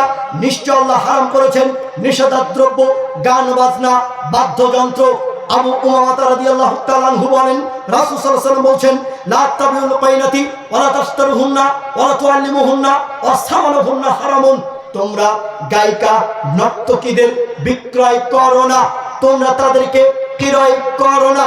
তোমরা তাদেরকে শিখিয়ে দিও না। কেন? সেগুলো হচ্ছে হারাম। কেন? ওর উপার্জন হচ্ছে হারাম। ও হাজী সাহেব, আপনি হজ করতে গিয়েছেন, ছেলেকে 10 লক্ষ টাকা দিয়ে একটা দোকান নিয়ে দিয়েছেন, ওই দোকানে 24 ঘন্টা ন্যাংটামেন আছে। আপনি যদি ওই ছেলেকে ওই টেলিভিশন কিনে দিয়ে ওই দোকান ভাড়া নিয়ে দিয়ে যদি হজ করতে যান, আপনার হজ 1 ইঞ্চি কাজে আসবে না। তার মানে ব্যবসা কি বলেন তো? হালাল। ওই দোকানে যদি টেলিভিশন চলে তাহলে ওর ব্যবসা হারাম। আমি মনে হয় বোঝাতে পারি না। ওর ব্যবসা কি? হারাম। যারা আজকে এই যে বক্সের মাইক দিয়েছেন, এগুলো যদি এই যে গ্রামে পিকনিক হয় না, এই ছেলেদেরকে যদি বক্সগুলো যদি ভাড়া দেয়, তাহলে এই ব্যবসা হারাম, কিয়ামত পর্যন্ত হারাম। যতদিন না ওই এই বক্সকে কান ধরে উঠবস করে অথবা আল্লাহর কাছে তওবা করে বলবে, আল্লাহ এত যাবত যা ভুল করেছি আর করবো না, গান বাজনার জন্য আর কখনো বক্স ভাড়া দেবো না, মাহফিল ওয়াজ মাহফিল ভালো কাজ ছাড়া, তাহলে ওর তওবা ঠিক হবে। আর যদি দেয়, ও যদি কিয়ামত পর্যন্ত এমন ব্যবসা করে, তা ওর ব্যবসা কি? হারাম। ওর কাছ থেকে একটা টাকাও আপনি নিয়ে মসজিদে লাগাতে পারবেন না। বুঝতে পেরেছেন? তার মানে যেই দোকানে আপনি সিগারেট বিক্রি করেন, এই সিগারেটের ব্যবসা এটাও হারাম। আপনি যদি সিগারেট বিক্রি করেন, ও ব্যবসা কি? হারাম। আপনি যদি জর্দা যদি ব্যবহার করেন, জর্দা যদি বিক্রি করেন, তাও ব্যবসা হারাম। আরে জর্দা কেমনে হারাম হয়? হুজুররা তো বলে জায়েজ। জায়েজে শুধু নয়, হুজুর বলে মাকরু। হুজুর কি? মাকরু। হুজুরকে পার্সোনালি ভাবে বলবেন, ও হুজুর শোনেন, আপনি না মসজিদের মেম্বারে বললেন জর্দা খাওয়া মাকরু, তো আপনি নিজে খাচ্ছেন কেন? হুজুর তখন কি বলবে জানেন? হুজুর তখন এই কথা বলবে, আরে এটা তো খারাপ জিনিস, এটা তো খাওয়া ঠিক না, এটা তো মাকরু। তো হুজুর, জর্দা যদি এটা মাকরু হয়, খারাপ জিনিস হয়, তো আপনি খান কেন? ভাই মুখে সেল করার জন্য খান। তার মানে যেই হুজুর জর্দা খায়, ওই হুজুর এটাকে জায়েজ করে খায়, ওই হুজুরের কাছে জর্দার সঠিক ফতোয়া আপনি পাবেন না। যেই মাজন বিক্রেতা চিৎকার করে, শোনেন চলেন চলেন, আমার কাছে মাজন আছে, এই মাজন দিয়ে একদিন দাঁত ঘষলে দাঁত হবে দুধের মতো পরিষ্কার, অথচ মাজন বিক্রেতার দাঁত হলো তরমুজের বিচি। ওই মাজন বিক্রেতার কাছে ওই ওষুধ দিয়ে আপনার দাঁত পরিষ্কার হবে, এই কথা কোশ্চিন কালো এটা ঠিক হতে পারে না। তার মানে যেই হুজুর যেটা করে সেটা জায়েজ করেই করে, ওই হুজুরের কাছে সঠিক ফতোয়া কখনো পাবেন না। তার মানে বোঝাতে চাচ্ছি, দোকানে সিগারেটের ব্যবসা, জর্দার ব্যবসা হারাম। মুখে একটু মিষ্টি মুখ করার জন্য যদি মিষ্টি জর্দা মারেন, তবুও হারাম। কেন? একটা উদাহরণ দিয়ে মূল আলোচনার দিকে চলে যাচ্ছি। উদাহরণ কি বলেন তো? মানুষের মলদার দিয়ে, পিছন দাঁত দিয়ে যে জিনিসটা বের হয়, এই জিনিসটার নাম কি? গু। এটার নাম কি? গু। পায়খানা। তো এইটাকে যদি একটু শুয়ে লাগালে মুখে দেন, তাহলে এটা হারাম না হালাল? হারাম। কারণ ওই ময়লাটা কি? হারাম। ঠিক জর্দা হচ্ছে হারাম, যা অধিক খেলে মানুষের বিবেকের ক্ষতি হবে। 1 কেজি বাবা জর্দা কোন প্লেয়ার আছে, আমার পকেট থেকে 10,000 পুরস্কার দিয়ে যাব, ওই 1 কেজি জর্দা এক বসে এখানে খেয়ে উঠবে। কেউ আছেন? হাত ওঠান। 1 কেজি জর্দা যদি খান, তাহলে মাথার কি হবে? নেশা হবে, সমস্যা হয়ে যাবে। তার মানে আপনি যদি একটু এখন যদি একটু আনা জর্দার পাতা ছিঁড়ে যদি জিভাতে দেন, তবু ওটা কি হবে? মুখ যদি মিষ্টি করার জন্য একটু জর্দা, মিষ্টি জর্দা নেন, তাহলে এটা হালাল না হারাম? তার মানে এইসব খাওয়া যাবে না। বলতে চাচ্ছি, যুব সমাজ নষ্ট হচ্ছে অশ্লীলতার কারণে, গান বাজনা বাদ্যযন্ত্রের কারণে। অতএব গান বাজনা বাদ্যযন্ত্রকে দিয়ে আসতে হবে। প্রত্যেকটা মসজিদের খতিব একটাই দায়িত্ব, তারা এভাবে বলবে, শোনেন চলেন চলেন, আমি আপনাদের মসজিদের খতিব, আমি এখানে মেম্বারে দাঁড়িয়ে বলছি, যদি কারো মেয়ের বিয়ের বাড়িতে, যদি মেয়ের বিয়ে হবে তার বাড়িতে যদি গান বাজনা বাজে, সেই বিয়ে আমি পড়াতে যাব না। দেখা যাচ্ছে পাতারে পিকনিক হচ্ছে, ছেলেরা বক্সেট বাজাচ্ছে, যদি বুঝতে পারেন, জানতে পারেন কুদ্দুস আলীর ছেলে ওখানে আছে, তাহলে ওই কুদ্দুস আলী যদি মরে, আর জানাজারে আমি ইমাম অংশগ্রহণ করব না। বুঝতে পেরেছেন? ইমাম সাহেবকে এই কথা বলতে হবে, কুদ্দুস মিয়ার ছেলে ওখানে পিকনিকে গান বাজনা বক্সেট কেন বাজাচ্ছে? ওই কুদ্দুস মিয়া যদি মরে, তাহলে আমি ওই জানাজারে অংশগ্রহণ করব না। আমি বলেছি, ছেলে তুমি মন খারাপ করিও না, তোমার বাপ কাপুরুষ, তোমার বাপ তোমাকে জন্ম দিয়েছে, ও বাপ নয়। আর এই কথা বলেছি, তোমার মা তোমাকে জন্ম দিয়েছে, তোমার মা তোমার মা নয়। তোমার বাপ তোমাকে জন্ম দিয়েছে, তোমার বাপ ও তোমার বাপ নয়। ও হচ্ছে কাপুরুষ, ওর শরীরে পুজ আছে। বাপ কাকে বলে তোমাকে একটু দেখাই। বাপ কাকে বলে মানে আবু বকর সিদ্দিক রাদিয়াল্লাহু তাআলা আনহু, তিনি একদিন রাস্তাতে যাচ্ছেন, কোনো একটা কারণে যাচ্ছেন, সকলেই মিলে যাবেন। হঠাৎ সময় তারা আজান হয়ে গেল, মসজিদে আজান হয়ে গেল, সালাত আদায় করবে, ওযু করবে, পানিও নেই। হঠাৎ এই সময়তে আয়েশা রাদিয়াল্লাহু তাআলা আনহার গলার হার হারিয়ে গেল। রাস্তাতে এত জাম, চলাফেরা করা যায় না। রাস্তাতে এত জাম, চলাফেরা করা যায় না। রাস্তাতে এত জাম, চলাফেরা করা যায় না। রাস্তাতে এত জাম, চলাফেরা করা যায় না। ওই সময়তে একজন লোক আবু বকর সিদ্দিক রাদিয়াল্লাহু তাআলা আনহুকে গিয়ে বললেন, আবু বকর, আপনি কি জানেন আপনার মেয়ে কি করেছে? আপনি কি জানেন আপনার মেয়ে কি ঘটিয়েছে? তিনি রাগ হয়ে উঠে বলছেন, আমার মেয়ে কি করেছে? আমার মেয়ে কি ঘটিয়েছে? তখন তিনি বলছেন, আপনার মেয়ে গলার হার হারিয়ে ফেলেছে। তিনি চলে গেলেন। আয়েশা রাদিয়াল্লাহু তাআলা আনহা বলেন, ওই সময় আমার উররানের উপরে মুহাম্মদ সাল্লাল্লাহু আলাইহি ওয়াসাল্লাম তিনি মাথা দিয়েছিলেন। আবু বকর সিদ্দিক আমার পিতা, তিনি একটা আমাকে কোমরের উপরে একটা এত জোরে কিল দিলেন, এত জোরে মারলেন, আমি মারের কারণে কিছু জায়গা ওইখান থেকে সরে গেলাম। এই হাদিসে উল্লেখ, প্রায় 1400 লোকের সামনে আয়েশা রাদিয়াল্লাহু তাআলা আনহাকে মেরেছেন। আবু বকর সিদ্দিক রাদিয়াল্লাহু তাআলা আনহু মানে কি জানেন? জান্নাতের যত দরজা আছে সমস্ত দরজা দিয়ে তাকে ঢোকার জন্য আমন্ত্রণ জানানো হবে। তিনি সম্মানী মানুষ। আর যাকে মেরেছেন তিনি কে জানেন? আয়েশা রাদিয়াল্লাহু তাআলা আনহা। আয়েশা রাদিয়াল্লাহু তাআলা আনহা মানে যাকে জিবরিল আলাইহিস সালাতু ওয়াস সালাম সালাম দিয়েছেন। মুহাম্মদ সাল্লাল্লাহু আলাইহি সাল্লাম তিনি হচ্ছেন আয়েশা রাদিয়াল্লাহু তাআলা আনহার স্বামী। মুহাম্মদ সাল্লাল্লাহু আলাইহি সাল্লামের স্ত্রী হচ্ছেন কে বলেন তো? আয়েশা রাদিয়াল্লাহু তাআলা আনহা। এই এত বড় সম্মানী মানুষের স্ত্রীকে মারলেন 1400 লোকের সামনে।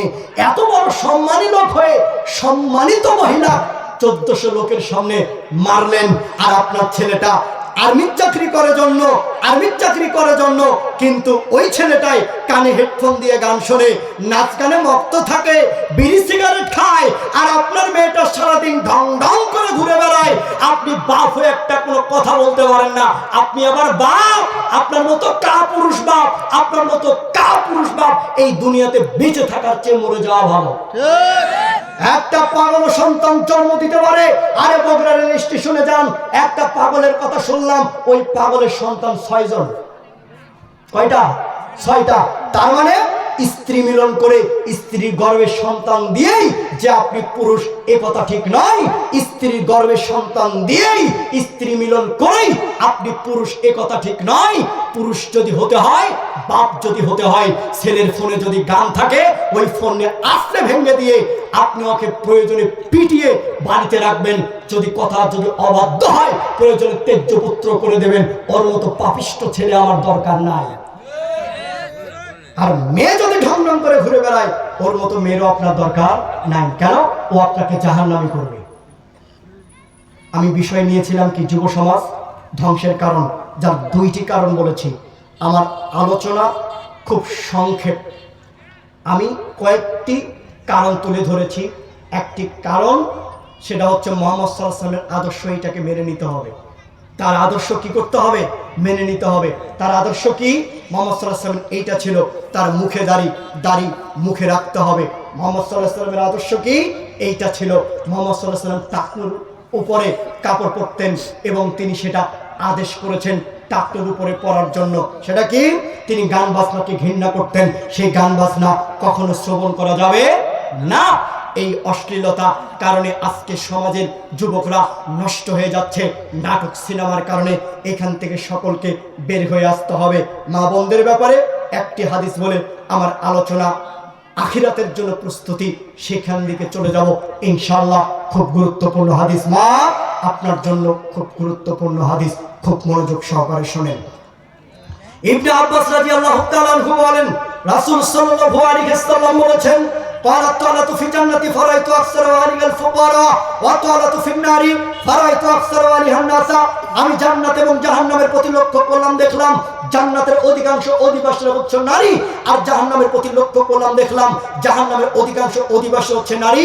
আমি জান্নাতে লক্ষ্য করলাম, দেখলাম জান্নাতের অধিকাংশই দরিদ্র, জান্নাতের অধিকাংশই দরিদ্র, আর জাহান্নামের প্রতি লক্ষ্য করলাম, দেখলাম জাহান্নামের অধিকাংশই হচ্ছে নারী। আবু হুরায়রা রাদিয়াল্লাহু তাআলা আনহু বলেন, রাসূল সাল্লাল্লাহু আলাইহি ওয়াসাল্লাম বলেছেন, জাহান্নামীদের মধ্যে দুই শ্রেণীর লোক রয়েছে যাদেরকে আমি এখনো দেখিনি। প্রথম সম্প্রদায়, যাদের হাতে গরু পরিচালনা করার লাঠি থাকবে, যা তারা মানুষকে প্রহার করবে। দ্বিতীয় শ্রেণী, নগ্ন পোশাক পরিধানকারী, যে সমস্ত নারী নগ্ন পোশাক পরিধান করে, যে সমস্ত নারী পুরুষের পোশাক পরিধান করে, যে সমস্ত নারী চুল খাটো করে ছোট করে, যে সমস্ত নারী জিন্সের প্যান্ট পরে, যে সমস্ত নারী নগ্ন পোশাক পরে রাস্তাতে চলাফেরা করে, যে সমস্ত নারী টাইট ফিটিং কাপড় পরে রাস্তাঘাটে চলাফেরা করে, যেই সমস্ত নারী ব্লাউজ পরে যার পেট দেখা যায়, যেই সমস্ত নারী নিজেরাই পুরুষদের প্রতি আকৃষ্ট হয় এবং পুরুষদেরকে নিজের প্রতি আকৃষ্ট করে, আল্লাহর নবী তাদের ব্যাপারে বলছেন, লা ইয়াদখুলুনাল জান্নাতা, তারা জান্নাতে যাবে না, ওয়ালা ইয়াজিদুনা রিয়াহা, তারা জান্নাতের সুগন্ধি পাবে না, ওয়া ইন্না ইউজাদু মিন মাসি কাযা ওয়া কাযা, অথচ জান্নাতের সুগন্ধি 1 মাসের দূরত্ব পথ পর্যন্ত পাওয়া যায়। যে সমস্ত নারী নগ্ন পোশাক পরিধান করে চলে, যে সমস্ত নারী ব্লাউজ পরে যার পেট দেখা যায়, যে সমস্ত নারী শুধু হুজুরদেরকে মানুষ মনে করে, বাকি লোক দেখলে মাথায় কাপড় দেয় না, আরে বুকের কাপড় হুজুর দেখলেই শুধু ঠিক করে, বাকি মানুষদেরকে দেখলে বুকের কাপড় ঠিক করে না, এই সমস্ত নারী জান্নাতের সুগন্ধি পাবে না। এ কথা আমি বলিনি, মুহাম্মদ সাল্লাল্লাহু আলাইহি ওয়াসাল্লাম বলেছেন। সম্মানিত উপস্থিতি, বক্তব্য এতক্ষণ যা শুনলেন, যা বুঝেছেন, সেখান থেকে যে কথাগুলো বলেছি সেগুলো মানার চেষ্টা করবেন। সারমর্ম কয়েকটি কথা বলে আলোচনা শেষের দিকে যাচ্ছি। সেটা কি? সেটা হচ্ছে মহিলাদের ব্যাপারে প্রথম যে 2টা হাদিস অনুবাদ করেছি, সেই 2টা অনুযায়ী তার প্রথমটা হলো, স্বামী যদি রাগান্বিত থাকে তাহলে স্বামীর সাথে জোর গলায় উঁচু গলায় কথা বলা যাবে না। আর একটি হাদিস থেকে শিক্ষা, হালাল টাকা এইটা গ্রহণ করতে হবে, হালাল টাকা দিয়ে মসজিদ লাগাতে হবে, মাদ্রাসাতে লাগাতে হবে, গোরস্থানে লাগাতে হবে, এইটা শিক্ষা। দ্বিতীয় কি, নারীরা যদি নগ্ন পোশাক পরিধান করে, বেপরদায় যদি তারা যদি চলে, তাহলে তারা জান্নাতের সুগন্ধি পাবে না। আরেকটি, সেটি হচ্ছে জেনা, জেনার পাপ। সেগুলি হলো, হতে পারে টিভি সিনেমা দেখার কারণে, নাটক সিনেমা দেখার কারণে হতে পারে অন্তরের জেনা, হতে পারে পায়ে হেঁটে চলা, পায়ের জেনা। এই সমস্ত জেনা কাজ থেকে আপনাকে বিরত থাকতে হবে। চতুর্থ যে কথা, যুবকদের জন্য মুখে দাড়ি রাখতে হবে, টাকনুর উপরে কাপড় পরতে হবে এবং ময়মুরব্বী সকলদেরকে সম্মান করতে হবে। আল্লাহ আমাদের এগুলো সকলকে মারার তৌফিক দান করুন, আল্লাহুম্মা আমিন। আমল শিখাতে চেয়েছিলাম আপনাদেরকে, না মনে আছে? কার কার বাবা মা নাই? একটু হাত উঠাবেন দয়া করে।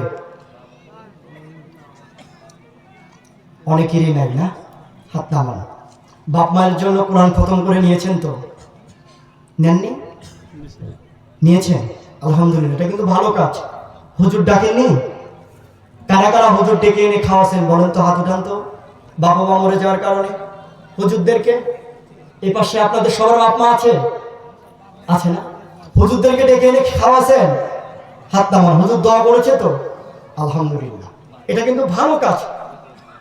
এখন এই যে হুজুরকে ডেকে এনে কোরআন খতম করে খাওয়ালেন, আপনার বাপ মায়ের কবরের উপকার হয়েছে কিনা আপনি কি নিশ্চয়তা দিতে পারবেন? দিতে পারবেন না।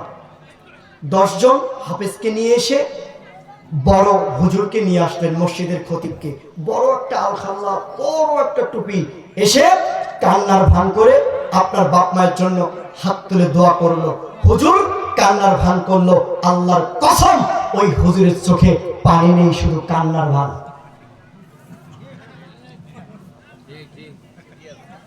আমি এ পর্যন্ত কয়েকটি জানাজারে অংশগ্রহণ করেছিলাম, কয়েকটি জানাজারে অংশগ্রহণ করেছি। বিশ্বাস করেন, 1 ফোঁটা চোখের পানি আমার পড়ে নাই মানুষের জানাজার। তবে আমার বাড়িতে একজন মারা গিয়েছিল, তার জানাজারে আমি অংশগ্রহণ করেছি, খুব কাছের মানুষ, আমি চোখের পানি ধরে রাখতে পারিনি। এই মনে হয় এই কথাটার মর্ম বোঝাতে পারলাম না, কি বুঝলেন বলেন?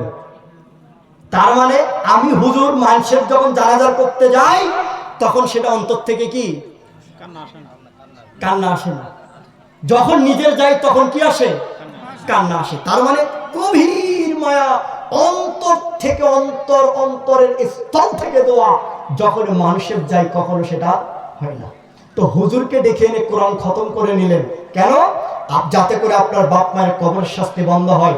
মনে রাখবেন, হুজুর কোরআন খতম করে যাওয়ার পরে আপনার বাপ মায়ের জন্য হাত তুলে মোনাজাত করার পরে যখন বাড়ি থেকে যাচ্ছে পকেট থেকে 500-1000 টাকা হুজুরের হাতে যে আপনি দিলেন, এই 500-1000 টাকা হুজুরের হাতে দেওয়ার কারণে আপনাকে জাহান্নামে যেতে হবে। ওটাই করছেন। কোথায় যেতে হবে? এর দলিল লাগবে তো? দলিল লাগবে না? পবিত্র কোরআন খোলেন, সূরা বাকারা অধ্যায় 2 আয়াত 41। আপনারা লক্ষ্য করবেন, দেখবেন কোরআনের তাচ্ছিল্য বিনিময়ে কোরআন যে ব্যক্তি দেয় সে হারাম দেয়, আর যে নেয় সে হারাম নেয়। তার মানে বাপ মায়ের জন্য কোরআন খতম করে দিল, আপনার বাপ মাকে জান্নাতের ভিতরে ঢুকে দিল। ওই যে ওর পরে আপনি 500 টাকা হুজুরকে দিলেন, এটা আপনি হারাম দিলেন, আর যে নিল সে হারাম নিল। এই হুজুরকে হারাম দেওয়ার কারণে আপনাকে জাহান্নামে যেতে হবে। মনে রাখবেন। একটু কথা বন্ধ করি, যারা উঠতে যাবে তাদেরকে টেনে বসাবেন। এতক্ষণ যা শুনলেন সব ভুলে গেলে ওই অংশ না বলার চেষ্টা করবেন। বলেছি গুরুত্বপূর্ণ কথা। তো আপনি যে আপনার বাপ মায়ের জন্য কবর শাস্তি বন্ধের জন্য হুজুর মাওলানা পুরো গ্রামকে 10টা গরু জব করে খাওয়ালেন, এটা একটা নেকিও আপনার বাপের কবরে যাবে না। এটা একটা নেকিও আপনার বাপের কবরে যাবে না। মনে রাখবেন, আপনি হজ করেছেন, হজ যদি কবুল হয়, এই কবুল হজ্জের মাধ্যমে আপনি আল্লাহকে সন্তুষ্টি করতে পারবেন। আপনার বাপ মা আত্মীয় স্বজন মারা গেছে, কখনো আপনি তাদের কোনো উপকার করতে পারবেন না, আল্লাহকে সন্তুষ্টি করতে পারবেন। বাপ মা মারা গেছে, কবরের শাস্তি বন্ধ করতে পারবেন না। আপনি সালাত আদায় করতে করতে কপালে কালো দাগ লাগিয়েছেন, আপনার বাপ মা আত্মীয় স্বজন মারা গেছে, তাদের কবরের শাস্তি বন্ধ করতে পারবেন না।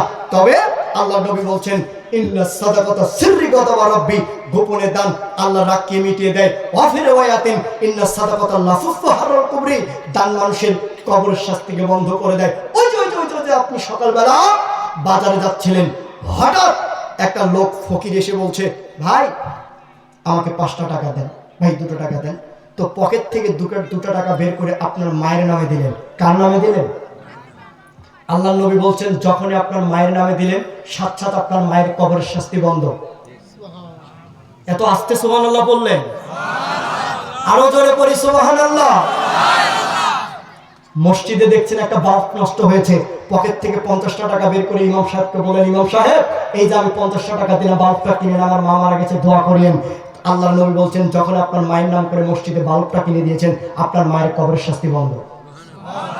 এটা হজ দিয়ে সম্ভব নয়, এইটা 5 ওয়াক্ত সালাত আদায় করে সম্ভব নয়। কিসের মাধ্যমে সম্ভব বলেন তো?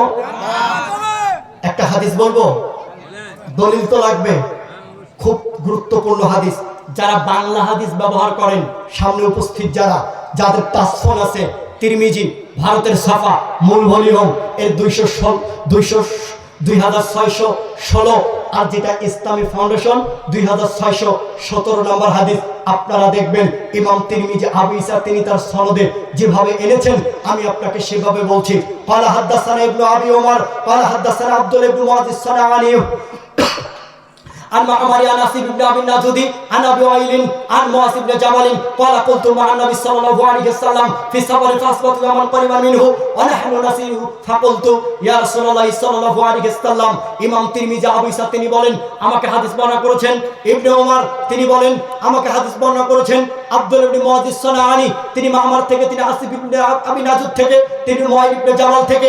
মুআযিজ ইবনে জাবাল রাদিয়াল্লাহু তাআলা আনহু বলেন, কোন এক সফরে, কোন এক ভ্রমণে আমি আল্লাহ রাসূলের কাছাকাছি হলাম, আমি আল্লাহ রাসূলের নিকটবর্তী হলাম, আমি আল্লাহ রাসূলের কাছাকাছি হয়ে আল্লাহ রাসূলকে জিজ্ঞাসা করলাম, আখবিরনি বিআমালিন ওয়াদখিলুল জান্নাতা, ইয়া রাসূলুল্লাহ আমাকে এমন একটি আমলের কথা বলে দিন যে আমলটা আমাকে জান্নাতে প্রবেশ করাবে। আমাকে এমন একটি আমলের কথা বলে দিন যে আমলটা আমাকে জাহান্নাম থেকে বিরত রাখবে। আল্লাহর নবী বললেন, লাকাদ সালতানি আন আযিমিন ওয়া ইন্নাহু লা ইয়াসিরু আলা মান ইয়াসসারাহু আল্লাহু আলাইহি। মুআজ, তুমি একটা আমাকে অতীব গুরুত্বপূর্ণ প্রশ্ন করেছো। মুআজ, তোমাকে বলি, এটা তার জন্য সহজ হবে যাকে আল্লাহ রাব্বুল আলামিন সহজ করে দিবেন। মুআজ, তোমাকে বলি, তা'বুদুল্লাহ, তুমি আল্লাহর ইবাদত করবে, ওয়ালা তুশরিকু বিহি শাইআ, তার সাথে কোনো কিছুকে শরীক করবে না, শুধুমাত্র কেবলমাত্র একমাত্র তার ইবাদত করবে, তার সাথে কোনো কিছুকে শরীক করবে না। আতুকিমুস সালাতা, তুমি সালাত আদায় করবে, কখনো ফরজ সালাত ত্যাগ করবে না। আতুতিজ যাকাতা, তুমি যাকাত দিবে, কখনো ফরজ যাকাত ত্যাগ করবে না। আতাসুম রমাদানা, তুমি রমাদানে সিয়াম পালন করবে, কখনো সিয়াম ত্যাগ করবে না। আতাহুজ্জুল বাইত, আর যদি তোমার সামর্থ্য থাকে তাহলে তুমি হজ করবে।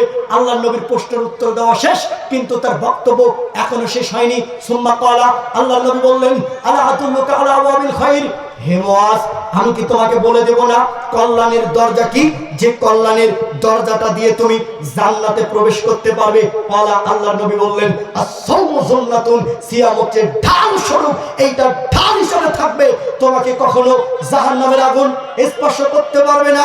অসাদাকাতু তুতফিউল খাতিয়াতা কামা তুলমাউন নার, মুআজ শোনো, তুমি যত দান করবে, তুমি যত সাদাকা করবে, তুমি যত খয়রাত করবে, তোমার এই দান, তোমার এই সাদাকা, তোমার এই খয়রাত, এটা জাহান্নামের আগুনকে নিভিয়ে দিবে। কামা তুলমাউন নার, ঠিক যেভাবে আগুনকে পানি দ্বারা নিভানো হয়, তেমনি ভাবে তুমি যদি দান করো, তুমি যদি সাদাকা করো, তুমি যদি খয়রাত করো, এভাবে তোমার জাহান্নামের আগুনকে নিভে দেওয়া হবে। সুবহানাল্লাহ। একবার হাত উঠান তো, লিল্লাহি তাকবীর। আজকে দেখবো কে এমন দরদি, কে সৌভাগ্যবান মা, কে সৌভাগ্যবান পিতা, তারা মৃত্যুবরণ করেছে, তাদের কবরের শাস্তি বন্ধ হওয়ার জন্য আজকে তার সন্তানরা দান করবে, যা পারে এখানে দান করবে। সেই ব্যক্তিকে দেখতে চাই। 5 জন ব্যক্তি করে দাঁড়াবেন, মায়ের কবরের শাস্তি বন্ধের জন্য 1000 করে টাকা দিবেন। কে আছেন? দেখবো মায়ের দরদি কেমন। কে বললো দাঁড়াতে?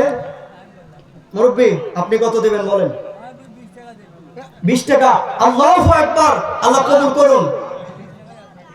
এইরকম সন্তান দুনিয়াতে পাওয়া কিন্তু খুব কঠিন।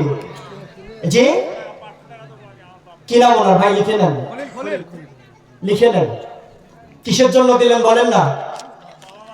বাবা মারা গিয়েছে, দোয়া করছি আল্লাহ আপনার এই দানের বিনিময়ে আপনার বাবার কবরকে প্রশস্ত করুন, আলোকিত করুন, জান্নাতের বাগিচা বানা দেন। আল্লাহুম্মা আমিন। আর কে আছেন বলেন? আল্লাহর নবী মুহাম্মদ সাল্লাল্লাহু আলাইহি সাল্লাম বলেছেন, মানুষ মৃত্যুবরণ করার পর 3টি আমল জিন্দা থাকে। মানুষ মৃত্যুবরণ করার পর 3টি আমল জিন্দা থাকে। এক, দান সাদাকা। দান সাদাকা যদি করে যান। আমার আম্মার জন্য হামিদা বেগম মারা গিয়েছে? না না, আছে, বেঁচে আছে। বেঁচে আছে? দোয়া করছি ভাই। মাশাআল্লাহ, হামিদা বেগম, তার ছেলে 200 টাকা দান করলো, দোয়া করছি বেঁচে আছেন। আল্লাহ আপনি তাকে সুস্থ রাখুন কিয়ামত পর্যন্ত। আপনার আল্লাহর যে আদেশ, আল্লাহ তোমার আদেশ রয়েছে, এই আদেশ অনুযায়ী চলার তৌফিক দান করুন। আল্লাহুম্মা আমিন। আল্লাহ নবী বলছেন 3টা আমল জিন্দা থাকে, তার মধ্যে একটি আমল দান সাদাকা, আর একটি আমল এমন আমল সুসন্তান দুনিয়াতে রেখে যাওয়া, যে সুসন্তান আপনার মৃত্যুর পরে আপনার জন্য দান খয়রাত করবে এবং আপনার জন্য দোয়া করবে। এইরকম সুসন্তান যদি রেখে যান, তাহলে কবরের শুয়ে আপনি নেকি পাবেন। কোরআন শিক্ষা অর্জন যদি করেন, যদি নিজে শেখেন, অপরকে শিক্ষা দেন, সে নেকি পাবেন। কি ভাই? ছোট ভাই অসুস্থ, মাশাআল্লাহ, দোয়া করছি আল্লাহ তোমার ভাইকে আরোগ্য দান করুন, শিফা দান করুন। ভাই কে আছেন একটু দয়া করে তাড়াতাড়ি দেবেন। প্রধান মেহমান এসেছে। আল্লাহ তোমার দরবারে দোয়া করছি, সেই হচ্ছে সৌভাগ্যবান পিতা, যেই পিতা সন্তানকে রেখে গিয়েছেন, যে সন্তান মায়ের মৃত্যুর পরে দোয়া করতে পারে, যে সন্তান মায়ের মৃত্যুর পরে কবর শাস্তি বন্ধের জন্য দান খয়রাত করে, এর মতো সৌভাগ্যবান সন্তান পৃথিবীতে নাই। আমার সাথে মুসাফা করে দিয়ে যাবেন মুরব্বী। কি জন্য একটু বলবেন? আমার বাবার জন্য দান। বাবা মার জন্য। বেঁচে আছেন না মারা গিয়েছেন? দোয়া করছি আল্লাহ আপনার এই দানের বিনিময়ে কবর শাস্তিকে মাফ করুন। আল্লাহর রাস্তায় দান করলেন, আমি আল্লাহর রাস্তায় দান করেন। আল্লাহ আপনার দানকে কবুল করুক, এর বিনিময়ে আল্লাহ আপনাকে সুস্থ রাখুন। দাদা দাদির জন্য মাশাআল্লাহ এরকম নাতি পাওয়া খুব কঠিন গো, যে দাদা দাদির জন্য কবর শাস্তি মাফের জন্য তিনি দান করলেন। আল্লাহ তার দানকে কবুল করে নাও, তার দাদা দাদির কবর শাস্তিকে তুমি মাফ করো। কি নাম আপনার ভাই? আমার নাম মাহবুব। আমার বাবা মারা গিয়েছে, বাবা মারা গেছে। বাবা মায়ের জন্য যারা আমার সাথে মুসাফা করে এখানে নাম ধরে এবং নাম বড় কথা নয়, অন্তর থেকে দোয়া নিতে চান, আমি মুসাফির হিসেবে দোয়া করব, বলে যাবেন ইনশাআল্লাহ। অন্তর থেকে দোয়া করবো, প্রধান মেহমান এসেছে, তার আলোচনা শুনবেন। কি নাম আপনার? মাহবুব। মাহবুব ভাই, আল্লাহ দান করেছেন, আল্লাহ আপনার পিতা মাতার কবর শাস্তিকে মাফ করুন। আল্লাহ। কি বলো ভাই? ও সন্তানের জন্য যাচ্ছে। সন্তানের জন্য, জি আল্লাহ আপনার সন্তানকে একজন দিনের দায়ী হিসেবে কবুল করে নিন, আলিম হিসেবে কবুল করে নিন। জি মাশাআল্লাহ। আল্লাহ একজন ব্যক্তি তার মায়ের জন্য দান করেছেন, ও আল্লাহ এই দানের বিনিময়ে তার মায়ের কবর শাস্তিকে মাফ করো। আল্লাহ। বাবা মা বেঁচে আছে আলহামদুলিল্লাহ। বেঁচে আছেন আলহামদুলিল্লাহ। এখন একটা আপনার দায়িত্ব, আপনার বাপ মায়ের সেবা যত্ন করবেন, ইনশাআল্লাহ তাদের কথা মতো চলবেন, যা চাই তাই দিবেন, তাদের কথা কিন্তু এখন ভালো লাগবে না, ইনশাআল্লাহ এরপর মেনে নেবেন। জি, এবং লাগবে। তাদের কাছ থেকে দোয়া নেবেন। আল্লাহ ইনশাআল্লাহ। আপনাকে কবুল করুক এবং আপনার পিতামাতাকে সুস্থ রাখুন। আল্লাহুম্মা আমিন। রুনা, মাশাআল্লাহ একজন নারীর লিস্ট কেবল পেলাম, আল্লাহর দরবারে দোয়া করছি। আল্লাহ রুনা নামে একজন মা, তার বাপ মায়ের জন্য না, বাবার জন্য তিনি দান করেছেন। আল্লাহ তুমি তার বাবার কবরকে প্রশস্ত করো, আলোকিত করো। আল্লাহুম্মা আমিন। মাশাআল্লাহ। আল্লাহ আপনাদের ইলমের বারাকা দান করুন। দাদা মারা গিয়েছে, আল্লাহ তার দাদা মারা গিয়েছে, দান করেছে, আল্লাহ তার দাদার কবর শাস্তিকে মাফ করুন। বাবা মারা গিয়েছে, মাশাআল্লাহ কত সুন্দর প্রিয় ভাইয়ের চেহারা, তার বুকে অনেক কষ্ট, তার মুখের দিকে তাকালে বুঝতে পারতেছি সে কতটা কষ্ট অনুভব করছে। আল্লাহ তোমার দরবারে মুসাফির হিসেবে দোয়া করি, ও আল্লাহ তুমি তার দানকে কবুল করে নাও, এই দানের বিনিময়ে তার কবর শাস্তিকে মাফ করো, তার পিতার কবরকে প্রশস্ত করো, আলোকিত করো। আল্লাহুম্মা আমিন। ওয়াহিদ ভাই তার স্ত্রী 500 টাকা, ওয়াহিদ মেম্বারের স্ত্রী 500 টাকা দান করেছেন, ও আল্লাহ তার এই দানের বিনিময়ে আল্লাহ তার পরিবারের কেউ যদি চিরবিদায় নিয়ে থাকে তাদের কবর শাস্তিকে মাফ করো, আল্লাহ কবরকে আলোকিত করো। কেউ যদি অসুস্থ থাকে আল্লাহ তুমি শিফা দান করো। আল্লাহুম্মা আমিন। আল্লাহ তোমার দরবারে দোয়া করছি, যারা আজকে এ পর্যন্ত বিভিন্ন এই মাহফিলে সহযোগিতা এবং অনেক পরামর্শ দিয়ে হেল্প করেছে, এই মাহফিল আয়োজন করেছে, আল্লাহ আপনি তাদের সকলের আয়োজনকে কবুল করে নিয়ে তাদের জিন্দেগির গুনাহ খাতা মাফ করুন। আল্লাহুম্মা আমিন। যারা সামনে আছেন আমার সাথে মুসাফা করে দান করতে চান অবশ্যই করবেন, এবং যারা গামছা যাচ্ছে সকলেই 10টা টাকা করে হলেও দিবেন। এখানে টাকা নেই, কার কার হাত উঠাবেন? নেই কার কার হাত উঠান তো, নেই কার কার? তার মানে সবার আছে, 10টা টাকা করে দিবেন ভাই। বাপ মায়ের কবর শাস্তি মাপের জন্য কোনো স্বার্থ নিয়ে নয়। বাপ মা মারা গিয়েছে, জি দোয়া করছে আল্লাহ আপনার বাপ মায়ের কবর শাস্তি মাফ করুন। জি ভাই, ইশাদের বাপ মা মারা গিয়েছে, বেঁচে আছে, জি আল্লাহর দরবারে দোয়া করছি আল্লাহ তাকে সুস্থ রাখো, আরোগ্য দান করো। দাদা দাদির জন্য দাদা দাদির জন্য মাশাআল্লাহ দাদা দাদির জন্য দান করেছেন, ও আল্লাহ তুমি তার দাদা দাদির কবর শাস্তি মাফ করেছি। বাবার জন্য বাবা মারা গিয়েছে, মাশাআল্লাহ, আল্লাহু আকবার। আল্লাহ কত সুন্দর চেহারা, দোয়া করছি তার বাপ মারা গেছে, তার বাপের কবর শাস্তি মাফ করো। বেঁচে আছে, দোয়া করছে আল্লাহ আপনার বাবা মাকে নেক হায়াত দান করুক, সুস্থ রাখুক। বাবা মা জীবিত, জীবিত আছে, দোয়া করছি নেক হায়াত দান করুক, আল্লাহ তাদেরকে সুস্থ রাখুক। আল্লাহুম্মা আমিন। আল্লাহ তুমি এই যারা দান করছে তারা সৌভাগ্য, আসলে পিতামাতা তারা সন্তানরা দান করছে, যে বাবা মায়ের জন্য দোয়া করছি আল্লাহ আপনার বাবা মায়ের কবর শাস্তি মাফ করুন। বৃদ্ধ হয়েছে, এখনো বাপ মায়ের প্রতি মায়া মহব্বত আছে গো, এখনো বাপ মায়ের কবর শাস্তির জন্য দান করছে। মুরব্বি একটু আপনিও আপনার সন্তানদেরকে নসিহা করে যাবেন, আপনার মৃত্যুর পরে আপনার কবর শাস্তি বন্ধ হওয়ার জন্য তারা যেন দান করে। ও আপনার আব্বা মাশাআল্লাহ, অবশ্যই আপনার কোরআনের ইলম আছে, অবশ্যই আপনি দান করবেন। এইরকম পিতা পাওয়া অনেক কঠিন। বাপ মা মারা গিয়েছে, আল্লাহর দরবারে দোয়া করছে আল্লাহ এক সন্তান তার বাপ মায়ের কবর শাস্তি বন্ধ হওয়ার জন্য দান করেছেন গো আল্লাহ, কত মায়া মহব্বত নিয়ে আল্লাহ তুমি তার কবর শাস্তিকে মাফ করো। জি জেহাদ বাবু কেন দিয়েছে ভাই? দোয়া চেয়েছে, দোয়া চেয়েছেন, আল্লাহ তার দানকে কবুল করে নিন। ছোট বাচ্চা জেবা জেবা মহিলা মানুষ মহিলা মানুষ দোষ হয়েছে জেবা তিনি দোয়া চেয়েছেন, দোয়া করছি আল্লাহ তিনি যে দান করলেন তার পরিবারের যদি কেউ দুনিয়া থেকে চিরবিদায় নিয়ে থাকে, আল্লাহ আপনি তাদের কবরকে প্রশস্ত করো, আলোকিত করো। সুস্থ থাকলে আল্লাহ যদি বেঁচে থাকে তাহলে আরোগ্য দান করো, শিফা দান করো। আল্লাহুম্মা আমিন। জি বাপ মায়ের জন্য দোয়া চেয়েছেন, আল্লাহ আপনি তার বাবা মাকে সুস্থ রাখো, আরোগ্য দান করো। আল্লাহুম্মা আমিন। পিতামাতার জন্য জি মাশাআল্লাহ একজন ব্যক্তি তার পিতামাতার জন্য দান করেছেন, আল্লাহ আল্লাহ তুমি তাদের পিতামাতার কবরের শাস্তিকে মাফ করো, কবরকে আলোকিত করো, প্রশস্ত করো। আল্লাহুম্মা আমিন। সামনে গামছা গিয়েছে ভাই, সকলে পকেটে হাত দিয়ে 10টা করে হলো টাকা দেন। বহু টাকা বিড়ি খেয়ে শেষ করেছেন, বহু টাকা জর্দা খেয়ে শেষ করেছেন, আজকে এই দানটা করে দেন, এই দানটাই থাকবে। মনে রাখবেন আপনার সন্তানকে যদি কোরআন শিক্ষা না দিয়ে যান, যদি এই ইসলামের এই শিক্ষা যদি না দিয়ে যান, এই সন্তান আপনার মৃত্যুর পরে আপনার জন্য দোয়া পর্যন্ত করতে পারবে না। এই সন্তান আপনার মৃত্যুর পরে দান পর্যন্ত করবে না কবরের শাস্তি মাপের জন্য। কেন? সন্তানকে আপনি দুনিয়া শিক্ষা দিয়েছেন। দুনিয়া কি শিক্ষা দিয়েছেন? 10 টাকা ইনকাম হয়েছে, আরো কিভাবে 20 টাকা ইনকাম করা যায়, কিন্তু আপনার মৃত্যুর পরে দান করবে এইটা তিনি শেখাননি। অতএব আপনি নিজে স্বার্থপর হয়ে নিজে আখিরাতের জন্য প্রস্তুতি গ্রহণ করুন, নিজের জন্য হলেও স্বার্থপর হয়েও আখিরাতের জন্য কিছু পাঠান। আল্লাহ আমাদের তৌফিক দান করুন। আল্লাহুম্মা আমিন। সভাপতি সাহেব তিনি আমাকে কাগজ দিয়েছেন শেষ করার জন্য। জি আলহামদুলিল্লাহ আমি শেষ করছি। সম্মানিত উপস্থিতি, এতক্ষণ বক্তব্য যা শুনলেন সেখান থেকে যদি 2টা জিনিসও শিখতে পারেন তাহলে অবশ্যই সেটা আমল করবেন। যে আমলটা শেখাতে চেয়েছিলাম সেটাই হচ্ছে ভালো কাজ, সৎ কাজ। সেটা হলো ফকির মিসকিন অসহায় মসজিদ মাদ্রাসায় বেশি বেশি করে দান করবেন। বুঝতে পেরেছেন? এটাই আমল। বেশি বেশি করে কি করবেন? দান করবেন। আল্লাহ আমাদের এই তৌফিক দান করুন। সকলে বলি আল্লাহুম্মা আমিন। দোয়া করছি আল্লাহ আপনি আমাদের সকলের এই দাওয়াতি কাজকে কবুল করেন। আল্লাহুম্মা আমিন। আল্লাহ যারা বক্তব্য শুনলো, আল্লাহ যতটুকু শুনেছে, যা মাথায় রেখেছে, যা শুনেছে, আল্লাহ সে অনুযায়ী তাদেরকে আমল করার তৌফিক দান করুন। আল্লাহুম্মা আমিন। এই বলে আমার সংক্ষিপ্ত আলোচনা এখানে ইতি করছি। ওয়াখির দাওয়ানা আলহামদুলিল্লাহি রাব্বিল আলামিন। আসসালামু আলাইকুম ওয়া রাহমাতুল্লাহি ওয়া বারাকাতুহু।